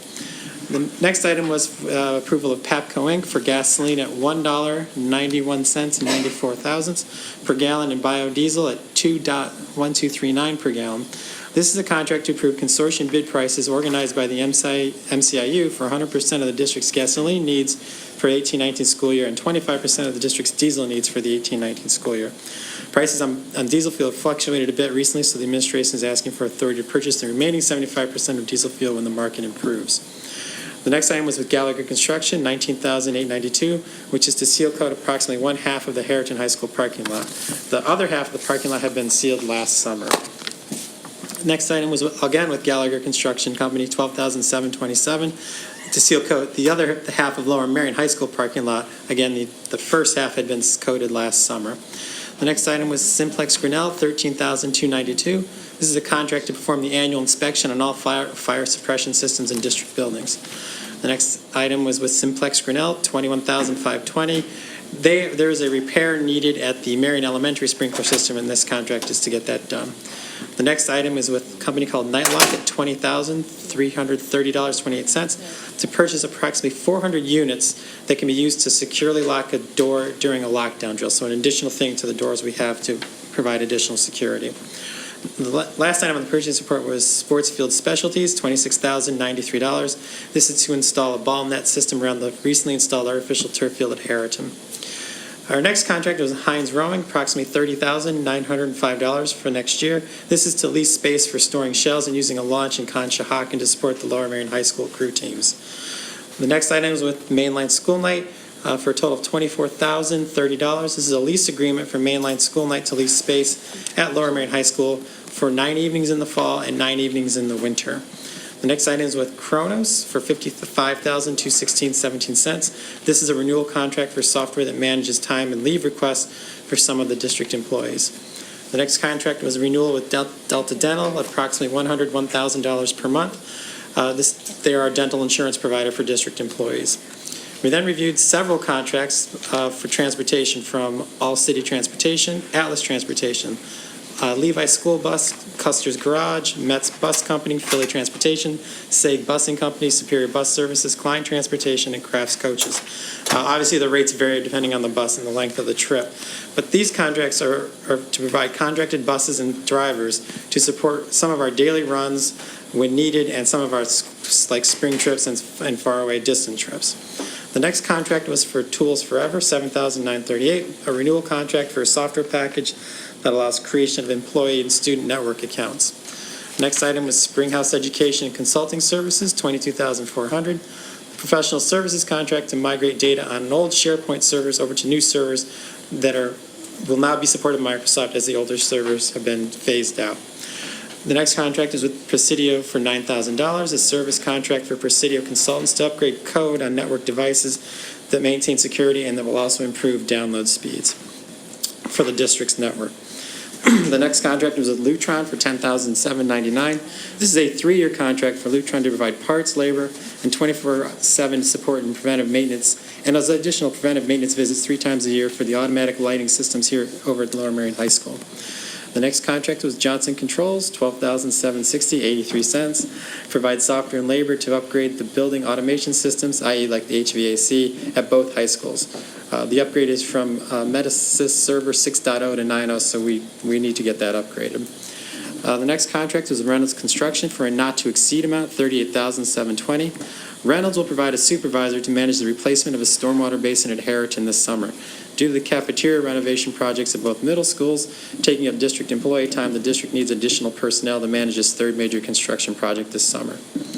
We then reviewed the master service agreements with Gilbert Architects. This is a no fee. It is just the master agreement that we updated the terms for Gilbert Architects. Same with Chester Valley. Again, we upgraded the master service agreements, but under both contracts, as works are needed, we would issue an individual work order. We did then discuss Gilbert Architects and subcontractors, and not to exceed $160,000. This would be an individual work order to develop feasibility studies at locations to be named by the administration as needs arise. The following change orders were then discussed. The stormwater basin at Harriton, and we did a not to exceed increase of $15,000. As we've begun that project, design changes needed that require additional equipment to square up the manhole replacements.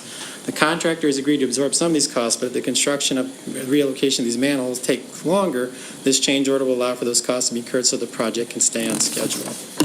The last change order was Starlight, an increase of $1,647. Starlight was retained recently to replace the aging auditorium equipment at Harriton High School, and they discovered a lighting control panel was defective and needed replacement, and this is to cover that. That concluded the agenda items, and then we just received information on several things real quickly. The Welsh Valley and Ballackinwood Middle School cafeteria cafeteria spaces. The ordering of materials has been done. Serving counters are currently behind schedule, but they should still arrive in time for completion. And the permits have been filed with the Lower Merion Township, so we are anticipating that project should go on time this summer. The last one was to replace the stormwater basin at Harriton. This is next to the artificial turf field. Work on this basin is scheduled to begin next week. Now that the artificial turf field has been completed or near completion with no minor issues, we should be able to get to that project. That concluded our meeting, and the next meeting will be July 12th at 8:30 in this room. Thank you very much, Mr. Driscoll. That sounded like it was a long meeting, so we appreciate it. We could do consent. Mr. Orlando, yeah. Under the Business Office and Finance sections, I'm going to take items B through Q in one motion unless a board member would like me to separate any motion. Would you please pull out item F F? to do Okay. separately? Thank you. So we'll take items B through E. Can you also pull out the budget separately? I'd like the budget vote to be separate.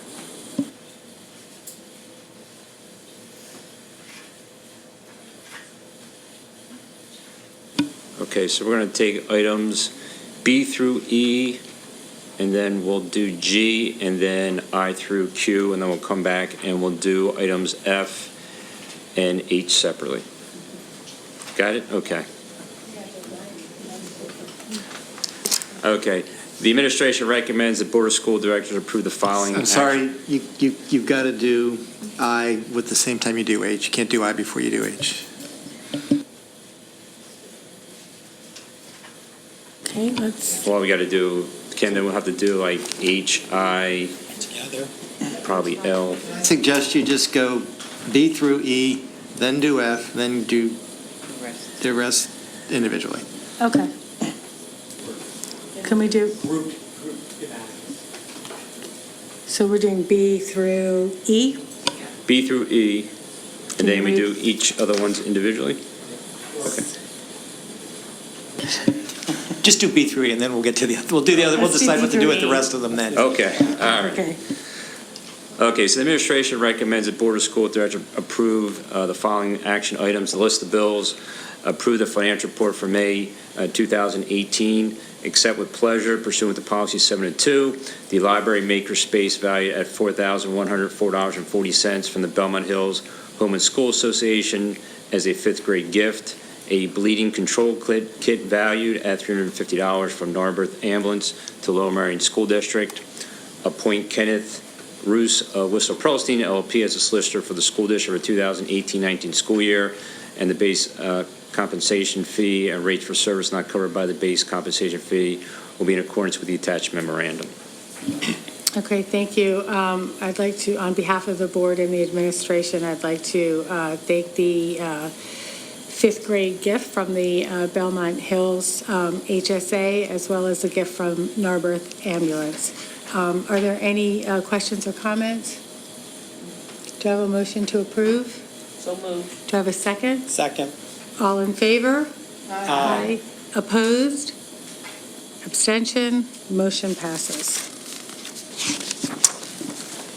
So I'm going to take item F. The administration recommends the Board of School Directors appoint Drew Kapoor and the firm of Dwayne Morris for professional services related to the district's plan to build a new middle school and the need for pre-litigation counseling and litigation services in connection with that project, and as per the letter of engagement. Are there any questions or comments? I have a question.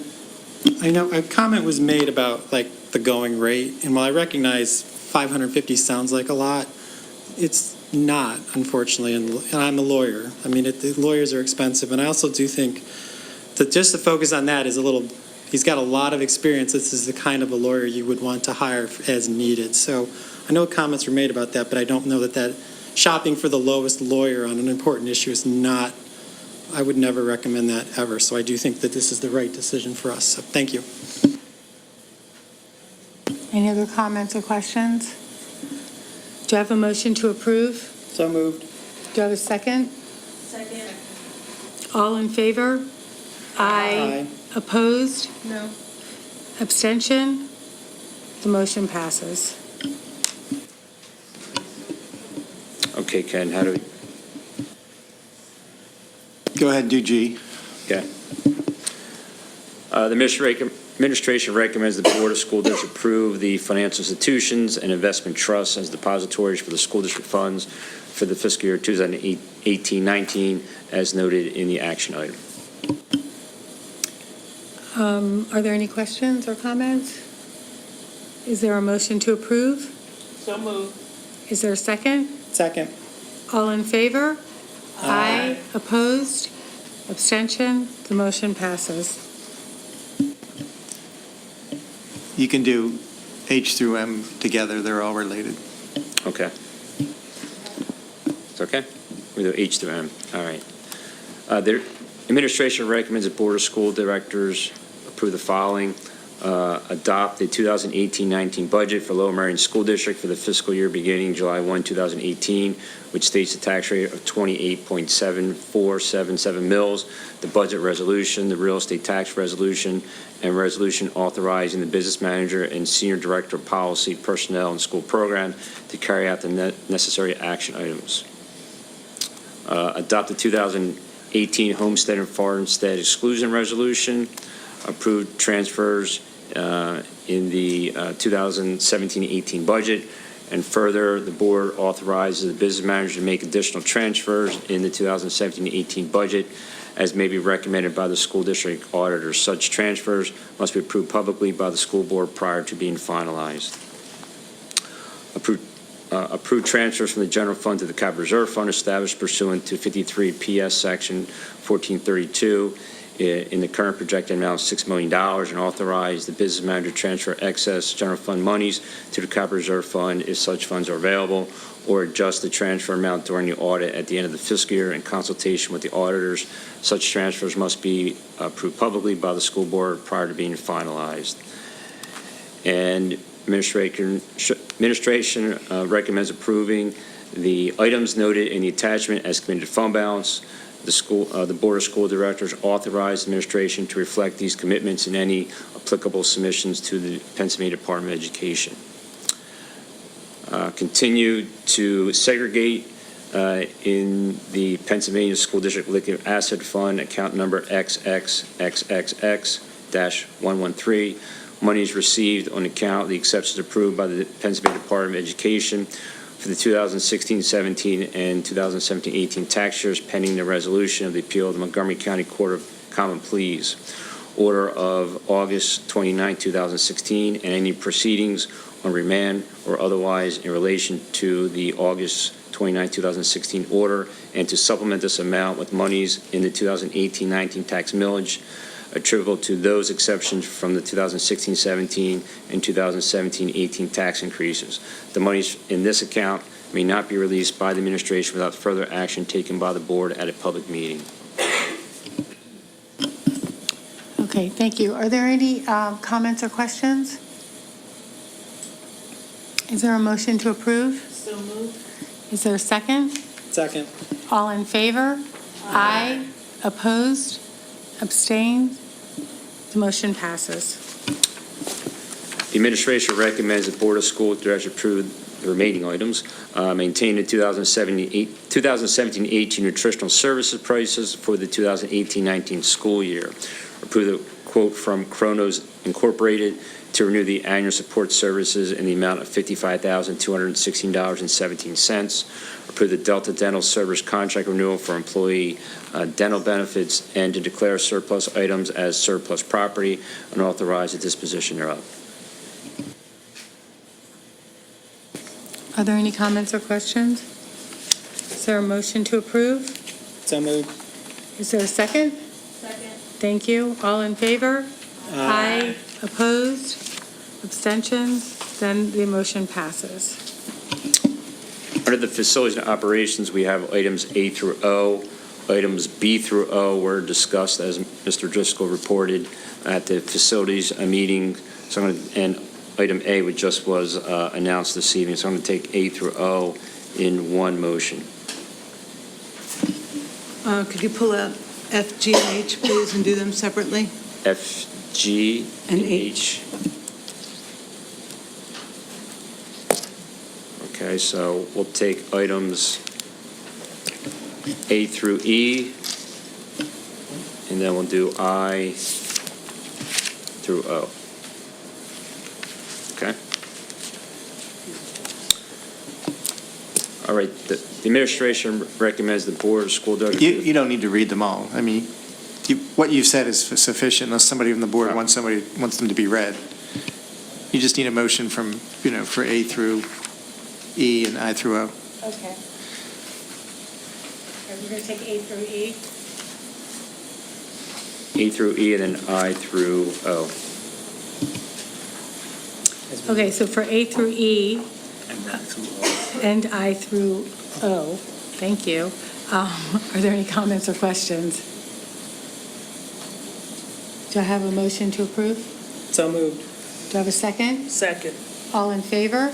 Aye. Opposed? Abstained? Motion passes.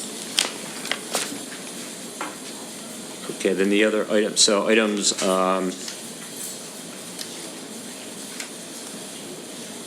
F, G, and H. So the administration recommends the Board of School Directors approve the following items. Approve the attached proposal from Reynolds Construction LLC for construction management services for repairs to the Stormwater Basin 2.1 in Harrison High School for a not-to-exceed fee of $38,720, and grant the administration authorization to exercise the appropriate amendment, and that is subject to the solicitor's review to the existing agreement consistent with this proposal. Approve and amend and restated master agreement for professional services with Chester Valley, Inc., and approve amended and restated master service agreement for professional services with Gilbert Architects, Inc.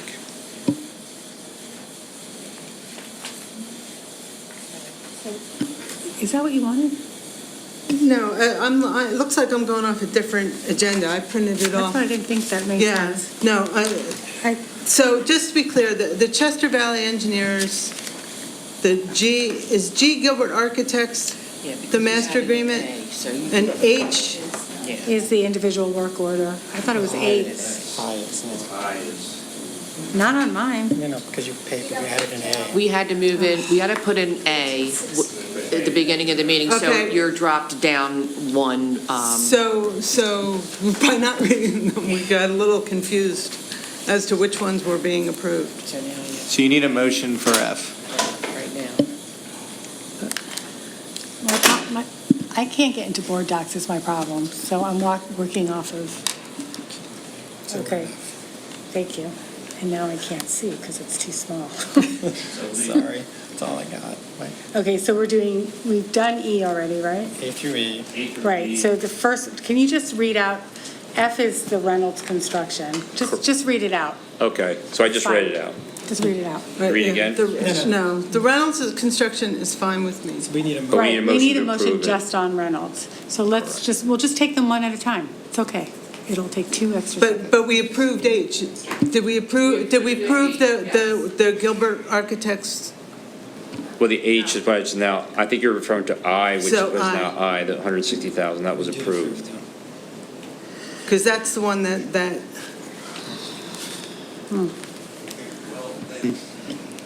Since there was confusion, what I would suggest you do is approve F.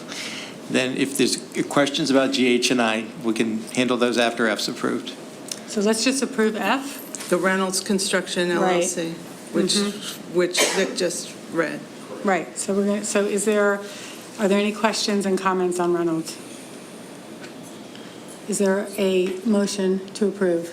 So moved. Is there a second?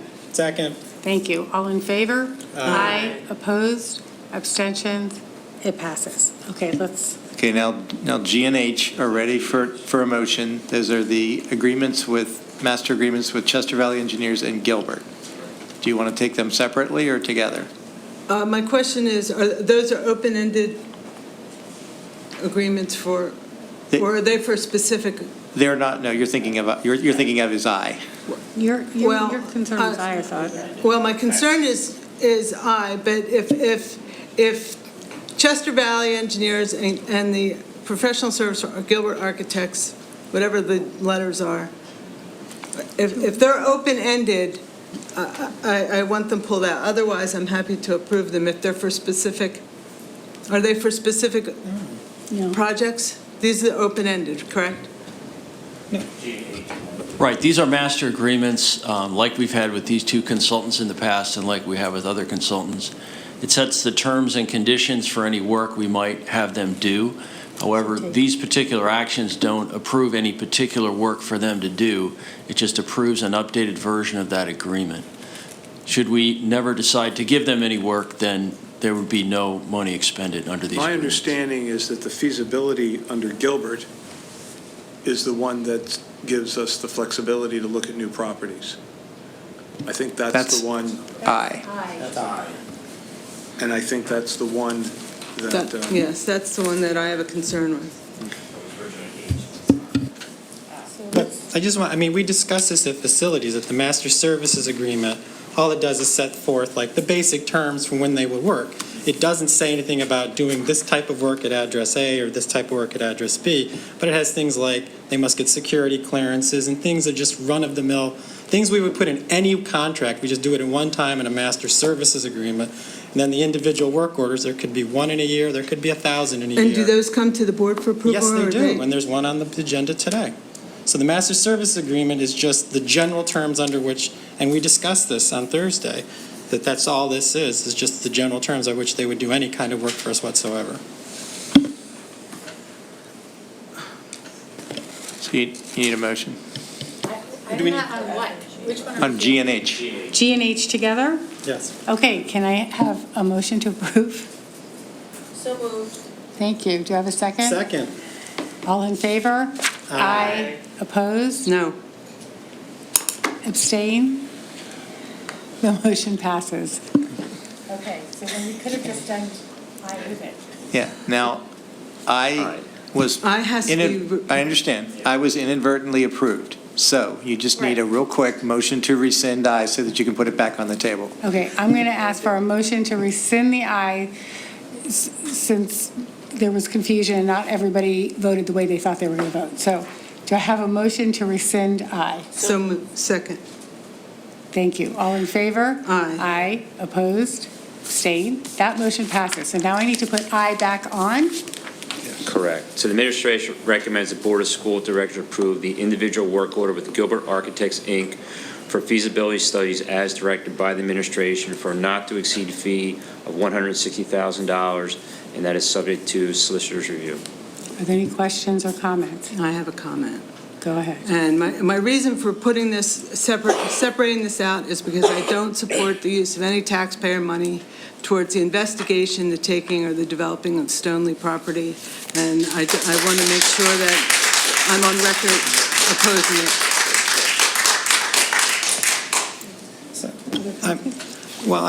Diane, I'm disappointed to hear you say that, because our obligation is to provide for education, and we are at an enrollment problem that we need to find. Now, I can understand the emotion of not wanting to take it. I get that. But that not taking it doesn't get us an address. It doesn't get us a building. It doesn't get us a place to educate our kids. It does not get us a place to have sports. The other issue that I'm deeply concerned about is the timing of this. We're looking to build a middle school, not add on to an existing school, which means we're trying to open it in September 2022. Time is of the essence. We have to get through land development approval. We then have to go out to bid. We then have to get the contractors out digging. All of this is going to take time. We cannot build a school in 6 months. It's going to take years. So the reason for this contract is to look at all options. And while Stoneley may be unpalatable to you, that disappointment of you doesn't get us a building. It doesn't help us get anywhere. So I just say look at it to see what we can do. We have pending legislation that kind of makes things a little different.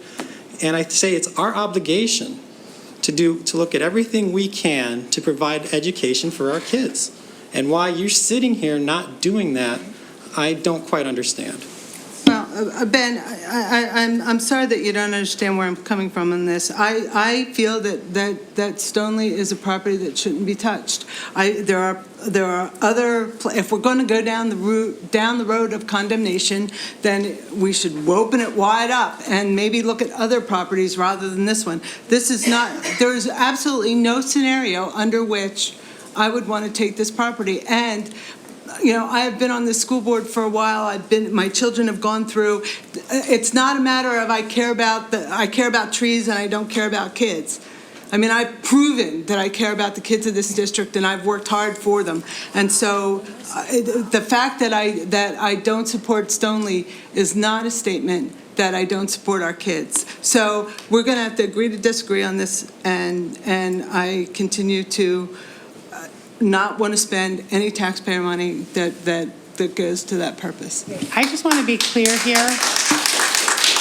Right, well, I want to be clear here that this does not actually approve money specifically for Stoneley. It's actually to explore any land that may become available so that we can act quickly to explore new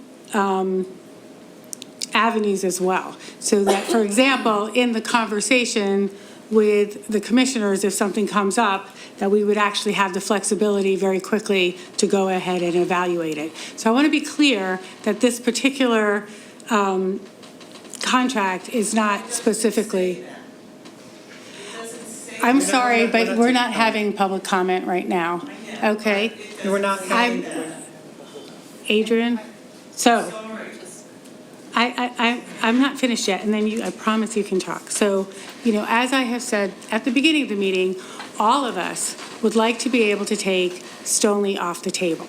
All of us would like to be able to do that. However, the rest of us feel we need to make sure that we have a public school, a 5 to 8 public school that meets the needs of our kids. And until we have that option, I personally am not willing to take anything off the table.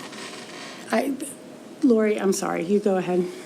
I think you clarified that this is not a vote about Stoneley, and I think it's important for the public to understand that, and that we're exploring options, and I didn't want that to be confused by anyone about what we are discussing right now. That vote has yet to happen. and there's still other activities that hopefully will reveal options. So thank you for your clarification, Melissa. You're welcome. Go ahead, Robin. I wanted to go back to the 160,000. I mean, my concern with not providing the administration the flexibility and looking at the other properties is we essentially tie their hands. And so then we have to piecemeal and have a business meeting to approve our ability to look at any property that might become available.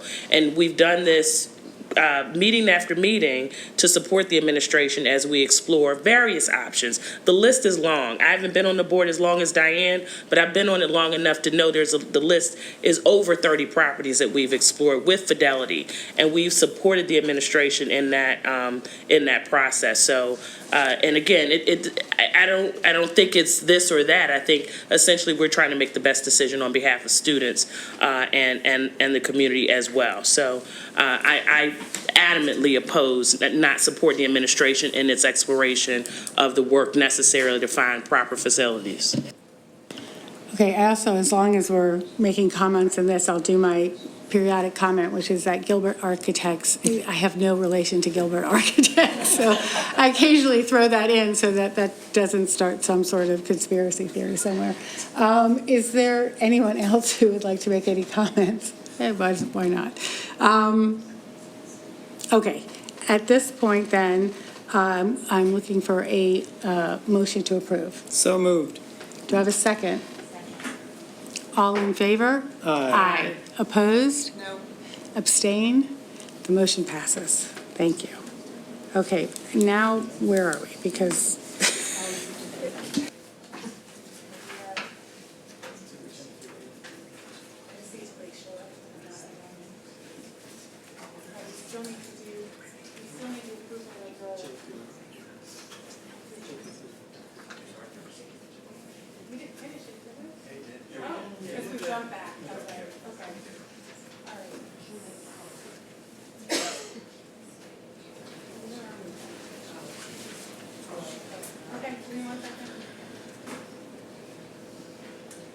all right, I'm caught up. Thank you. We are now going to have a report of the Policy Committee meeting by Ms. Robinson. Thank you. The Policy Committee met on June 8th in this room. For second readings this month, we have Policy in AR 357, 457, 557, Outside Employment, Employee Business Interests. This policy and AR are being brought forward as a second reading this month. The AR for this policy has a disclosure requirement with respect to outside employment or employee business interests. The essence of the policy in AR is to avoid conflict of interest situations. Policy 138, English as a Second Language / bilingual program, will now be called English Language Development Program and is being updated for language consistency and best practices. No substantive changes have been made since last month. Policy 128, Instrumental Music. This policy has been updated to reflect current practice. Additional information was sought by the board regarding the arrangements with students who are on free and reduced lunch. A sentence was added to reflect that we as a district encourage music involvement by all of our students. High school music is elective through course selection. And Policy 007, Board Meetings, has been updated to include live streaming if possible. This policy will be further revised to move most language out of the policy and into a board governance regulation. Further update of this will be forthcoming in the fall. We had no first readings this month as we will be on break until September of this year. We went over administrative regulations. AR 207 attendance was reviewed to update the educational travel document to allow for family trips, but not more than 10 school days of excused absence will be permitted, as was the practice. Additionally, 5 excused days for educational field trips can also be requested in advance. An electronic version of getting approved absences documented is being reviewed for use, and additional information will follow when available. AR 136, Home Education, has been changed to reflect that courses taken at post-secondary institutions, such as colleges, will be excluded from the credit count when taken into consideration credits towards graduation when requesting to receive a Lower Merion School District diploma. AR 809, contracted services, has been adjusted to reflect that we'll be reviewing district contracts prospectively beginning in 2018-19 school year. And for discussion, the administration gave us an update on the policies that will be up for discussion in the fall. AR 702, gifts, grants, and donations will be reviewed further at the request of the board to take a closer look and a more comprehensive look at naming rights in conjunction with a review of policy and AR 704, recognition of contributions to the school community. Policy and AR 800, records management, will be reviewed in detail this fall. Policy and AR 235, student rights and responsibilities, and AR 915, school-related organizations, will be updated once the Gender Awareness and Inclusion Network, GAIN for short, get their eligibility paperwork together to be recognized as a school-related organization. 2 items were discussed last month that I'd like to mention, as we did not read our notes last month. AR 254, student wellness, was discussed for compliance with our annual review requirement. No additional updates were made to this AR. And policy 257, Title I, parent involvement, which was reviewed to ensure continued compliance. Minor and non-substantive edits were made. The next policy committee meeting will be held in September. Happy summer, everyone. Thank you, Suba. The attached policies were reviewed for a second reading. Policy 357, 457, 557, outside employment, employee business interests. Policy 138, English language development program. Policy 128, instrumental music. And policy 7, board meetings. Are there any questions? Is there a motion to approve? So move. Is there a second? Second. All in favor? Aye. Opposed? The motion passes. I think, do you want me to read this? Yeah, I think. Okay. The administration recommends that the Board of School Directors approve the following revised board meeting dates for the remainder of 2018. September 17th, Education Committee, September 24th, regular business, October 8th, Education Committee, October 15th, regular business, November 12th, Education Committee and supplemental regular board meeting, November 19th, regular business meeting, December 3rd, reorg meeting, December 17th, regular business meeting. Are there any questions? No. I'm sorry. Is there a motion to approve? So moved. Is there a second? Second. All in favor? Aye. Opposed? Okay, the motion passes. The administration recommends the Board of School Directors appoint Suba Robinson, Virginia Pollard, and Melissa Gilbert as PSBA voting delegates to the 2018 Delegate Assembly. Any questions or comments? Is there a motion to approve? Second? Second. Thank you. All in favor? Aye. Opposed?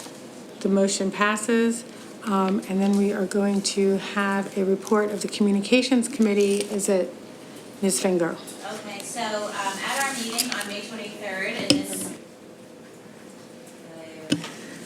Okay, our meeting was May 23rd, 8:30 in the morning till 9. It was very speedy. It was in this room. Amy Buckman gave an update on Razor's Edge and Blackbaud. We have not been assigned a conversion analyst yet. The implementation process is taking a little longer than expected, so we'll roll out in phases. One aspect of it, Net Community, is a public-facing portal where volunteers will be able to find opportunities within the schools and volunteer themselves. Audio Eye will be installed on the Lmsb website very soon. It is a service that makes PDFs and text more accessible for visually impaired users, and it also makes our site compliant. According to their website, Audio Eye solves issues of accessibility and enhances the user experience for the broadest audience possible.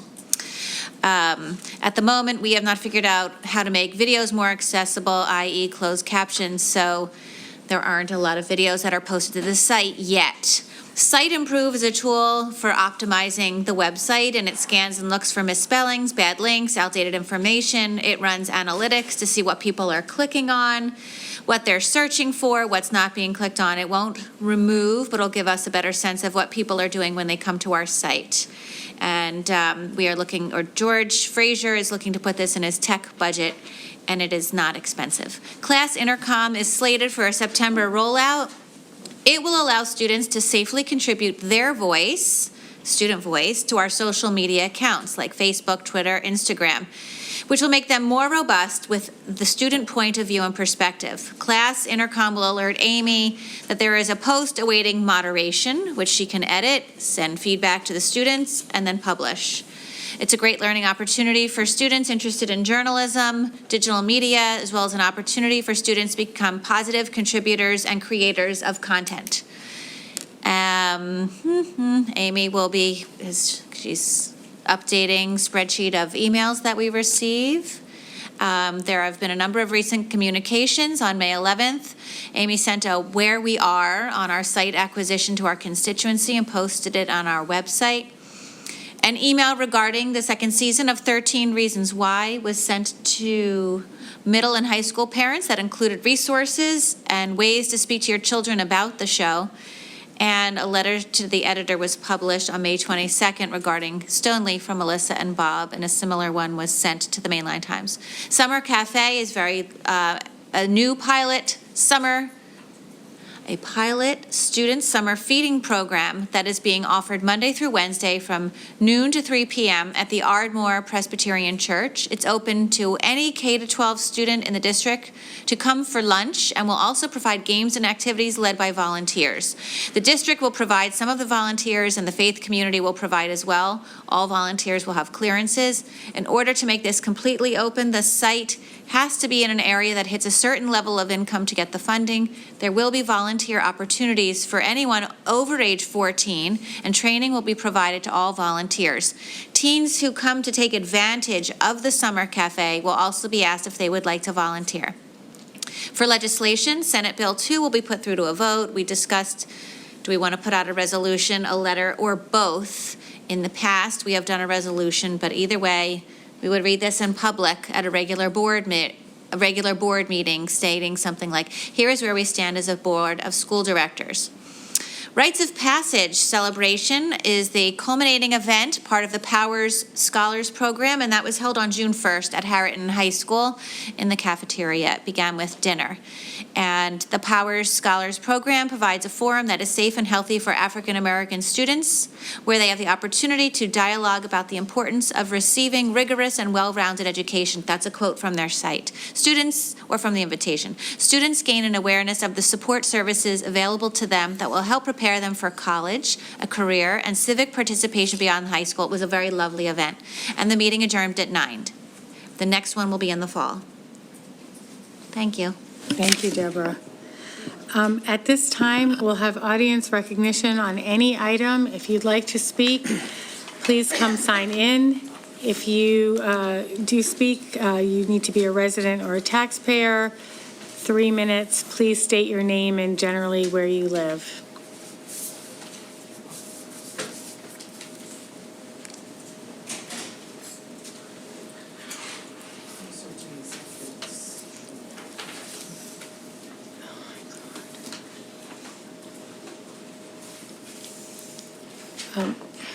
Do you want to go first? Yeah. I'm going to let our students go first, if that's okay. I'd like to just...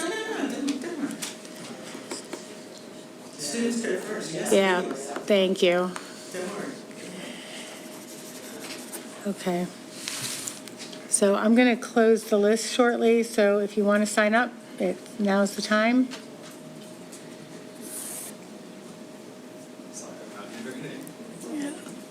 You can go ahead and get started. Good evening, members of the school board. Again, my name is Ben Feldman, graduate of Harriton High School. I'll be brief. I just wanted to say thank you for listening. I've spoken at school board meetings the past 3 months or so, and I'd just like to say that feels like it really does feel like the school board is taking an effort to listen to those who are speaking. I've taken notice of that, and I wanted to say that I have high confidence in this school board. I see it's a really tough job. This was, I'd say, the first school board meeting where I've seen real substantive debate between members of the school board, and on top of debating the entire community. It's a tough job, and I wanted to say that I have a lot of confidence in you, and though I'm going off to college, I'm excited that I know the school will be a better district for my younger brother who'll be entering high school in the fall. Thank you. Thank you for your comments. Go ahead. I didn't really intend to speak here. Oh, sorry.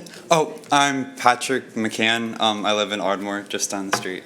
I didn't intend to speak tonight, but I just wanted to say something about some things that I'd been hearing about Stoneleigh. A lot of people that spoke in favor of building at the Islamic Center talked about field space and how a lot of the students might be okay with having fields in other areas, and how not having fields or easy to build, easy to create fields in that area wouldn't be as big of a problem. But I just wanted to point out it would be a huge issue for students to have fields that aren't necessarily near the Islamic Center, and I'm sure it would be a huge logistical issue for the school district to have to bus people there and back, and that's all I really had to say.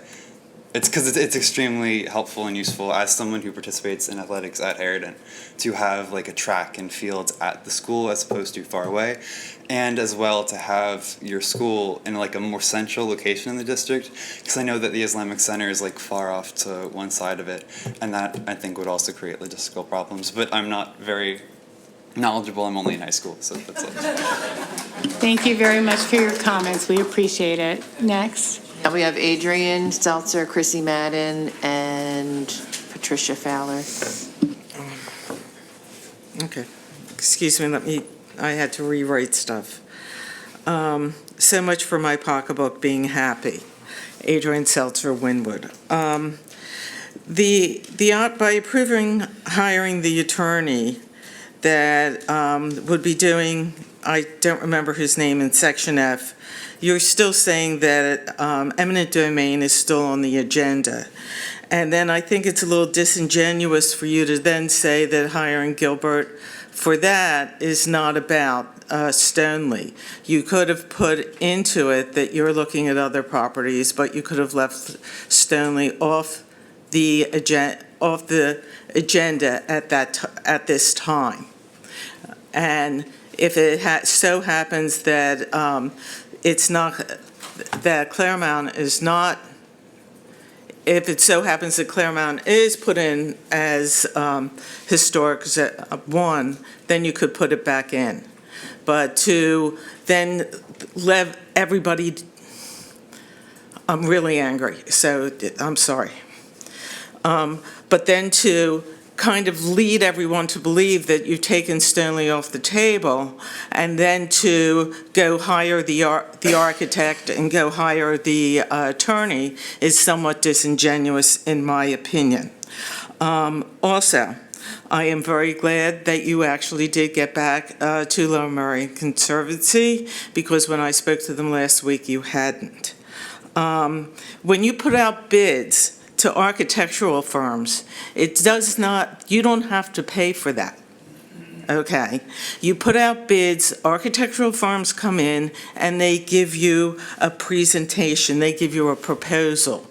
You then narrow it down, and then choose maybe 3 or 4 of them, and then they come back with more detailed proposals. You get more ideas. Instead of just having one architectural firm to always hire, you're not getting any other input.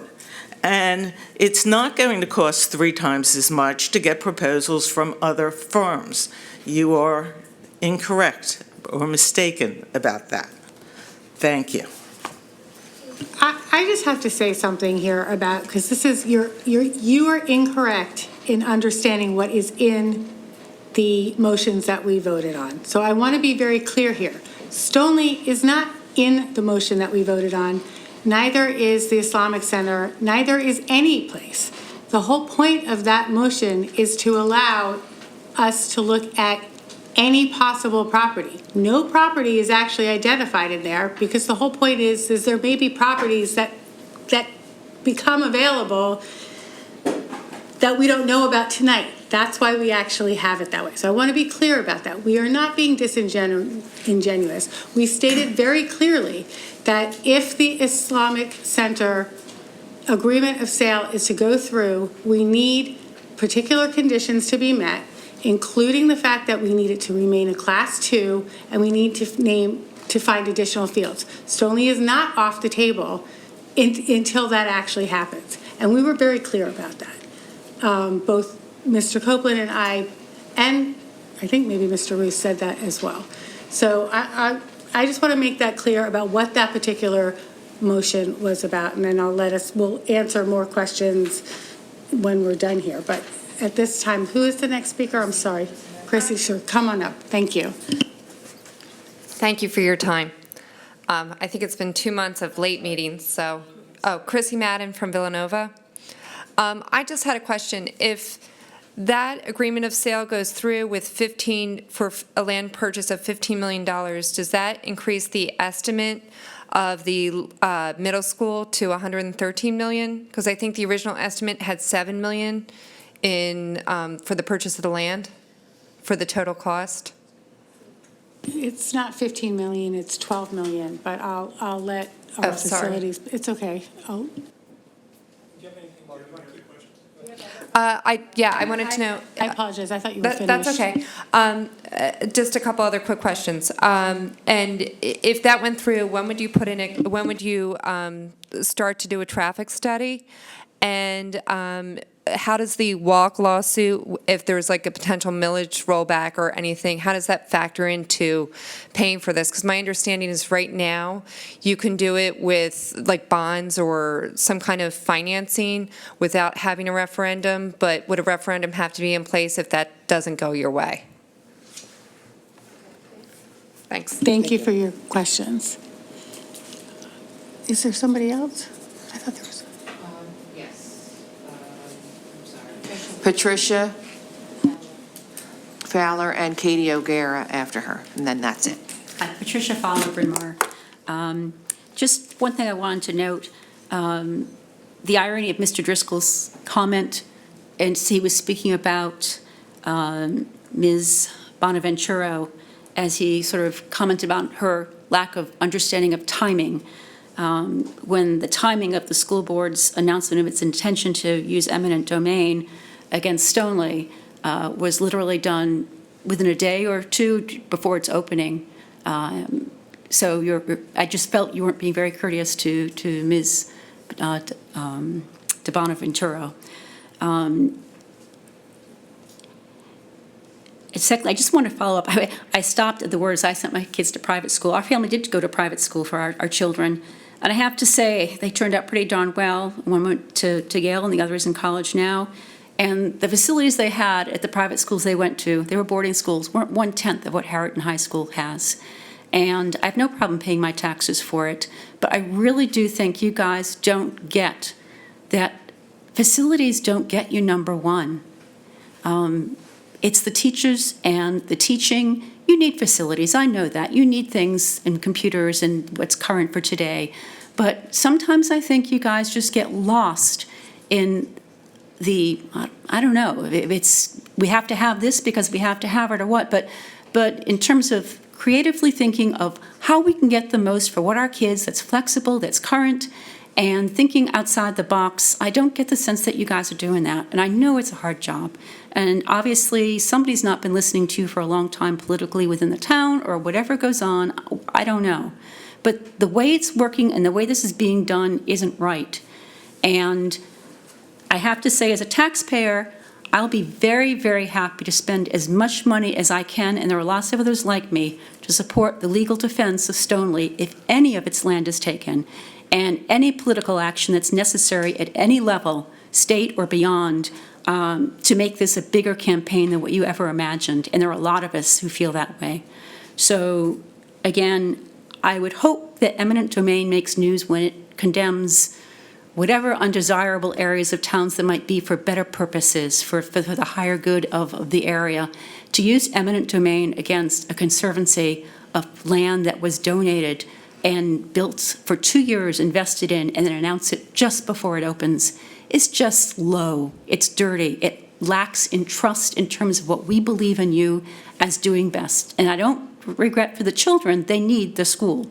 But the way this was done, if you felt you had to do this to get what you need for the children, then there's something wrong in what's happening in terms of the administration aspect or the political aspect of what's going on with the school board and the town and commissioners and whatever it is.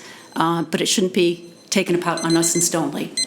Thank you for your comments. Next speaker, please. Hi, again. Your name, please? Katie O'Gara from Ardmore. I just wanted to also address what I think Diane was saying. I don't want to put words into her mouth. I did understand what you meant about the 160, that it's for everything. What I'm assuming, and I know I was taught not to assume things, but anyway, is that maybe what Diane meant is that she understands that as well, but she doesn't want any of it to be used for Stoneleigh, and was going on the record with that, knowing that she'd probably be the only person to do that. So I'm appreciative of that. I understand that I don't for 1 second believe that she wants to hold anything up. I just think she wants to be on the record saying that she doesn't want Stoneleigh to be part of it. And if I'm incorrect, then feel free to point that out. The other thing I wanted to say was I really do hope that there's some out-of-the-box thinking that's happening when it comes to using the space there at 1860. Someone mentioned a parking garage. I've been thinking a lot, it's kind of been stuck in my head, of having a taller school instead of the schools that we have around here now, which are pretty sprawling. A 4 to 5 story school. And I know that there are reasons to say no to everything. I'm aware of that, and I don't have the knowledge that you guys do, but these are the ideas that people are throwing around. A 4 to 5 story school without the mansion there could potentially have room for the fields that you need. And in deference to you and disagreement with you, as a parent of several kids who play lots of sports, we're big into soccer and big into baseball.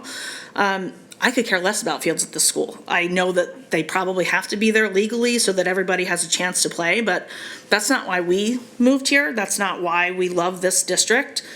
This is not like Texas football here. I don't think many people move to Lower Merion so that their kids can take part in this world-renowned middle school athletics. As we saw, they're very good at the science and technology and all of that. And I think that's more important to just about anyone. If you would ask them, are they nice to have? Yes. Would people want them? Yes. Would it be difficult to not have them? Yes, I get that. I just want to say that I think there are plenty of people who think that it's not that important that they be the perfect, full-size, have to have what every other school district has kind of fields. That's it. Thanks. Thank you for your comments. Questions, sure. The reason we took out the $15 million was not because that was going to be used strictly for 1860. It's because we don't know if there might be another piece of land and it may cost $15 million or 2 other pieces of land. So we had to get it out of the reserve accounts into the regular budget in order to be able to appropriate it for the year coming forward. We've done 1 traffic study already at 1860. I don't know if we're ready to do any others there yet. We're just getting there in terms of 1860. And the walk lawsuit will affect a significant amount of our ability to provide an education, so it's not just the construction. I want to emphasize again, the reason that 1860 is back on the drawing board is because we're willing to look at supplemental land. Without it, it's not going to be the board's, the superintendent or the administration's recommendation that we use that property. That's, I think, really important to emphasize, along with the classification. Okay, thank you all for your comments. Mr. Roos? Board, Sunshine Act announcements for today. The board had an executive session on May 31st regarding real estate, and they had an executive session prior to this meeting tonight regarding real estate, the agreement of sale, personnel matter, and also the LMEA contract. Thank you. We have an upcoming meeting on, regular business board meeting on July 16th, and we have a facilities and purchasing committee meeting on July 12th. And with that, we are adjourned, and especially for those students, have a good summer.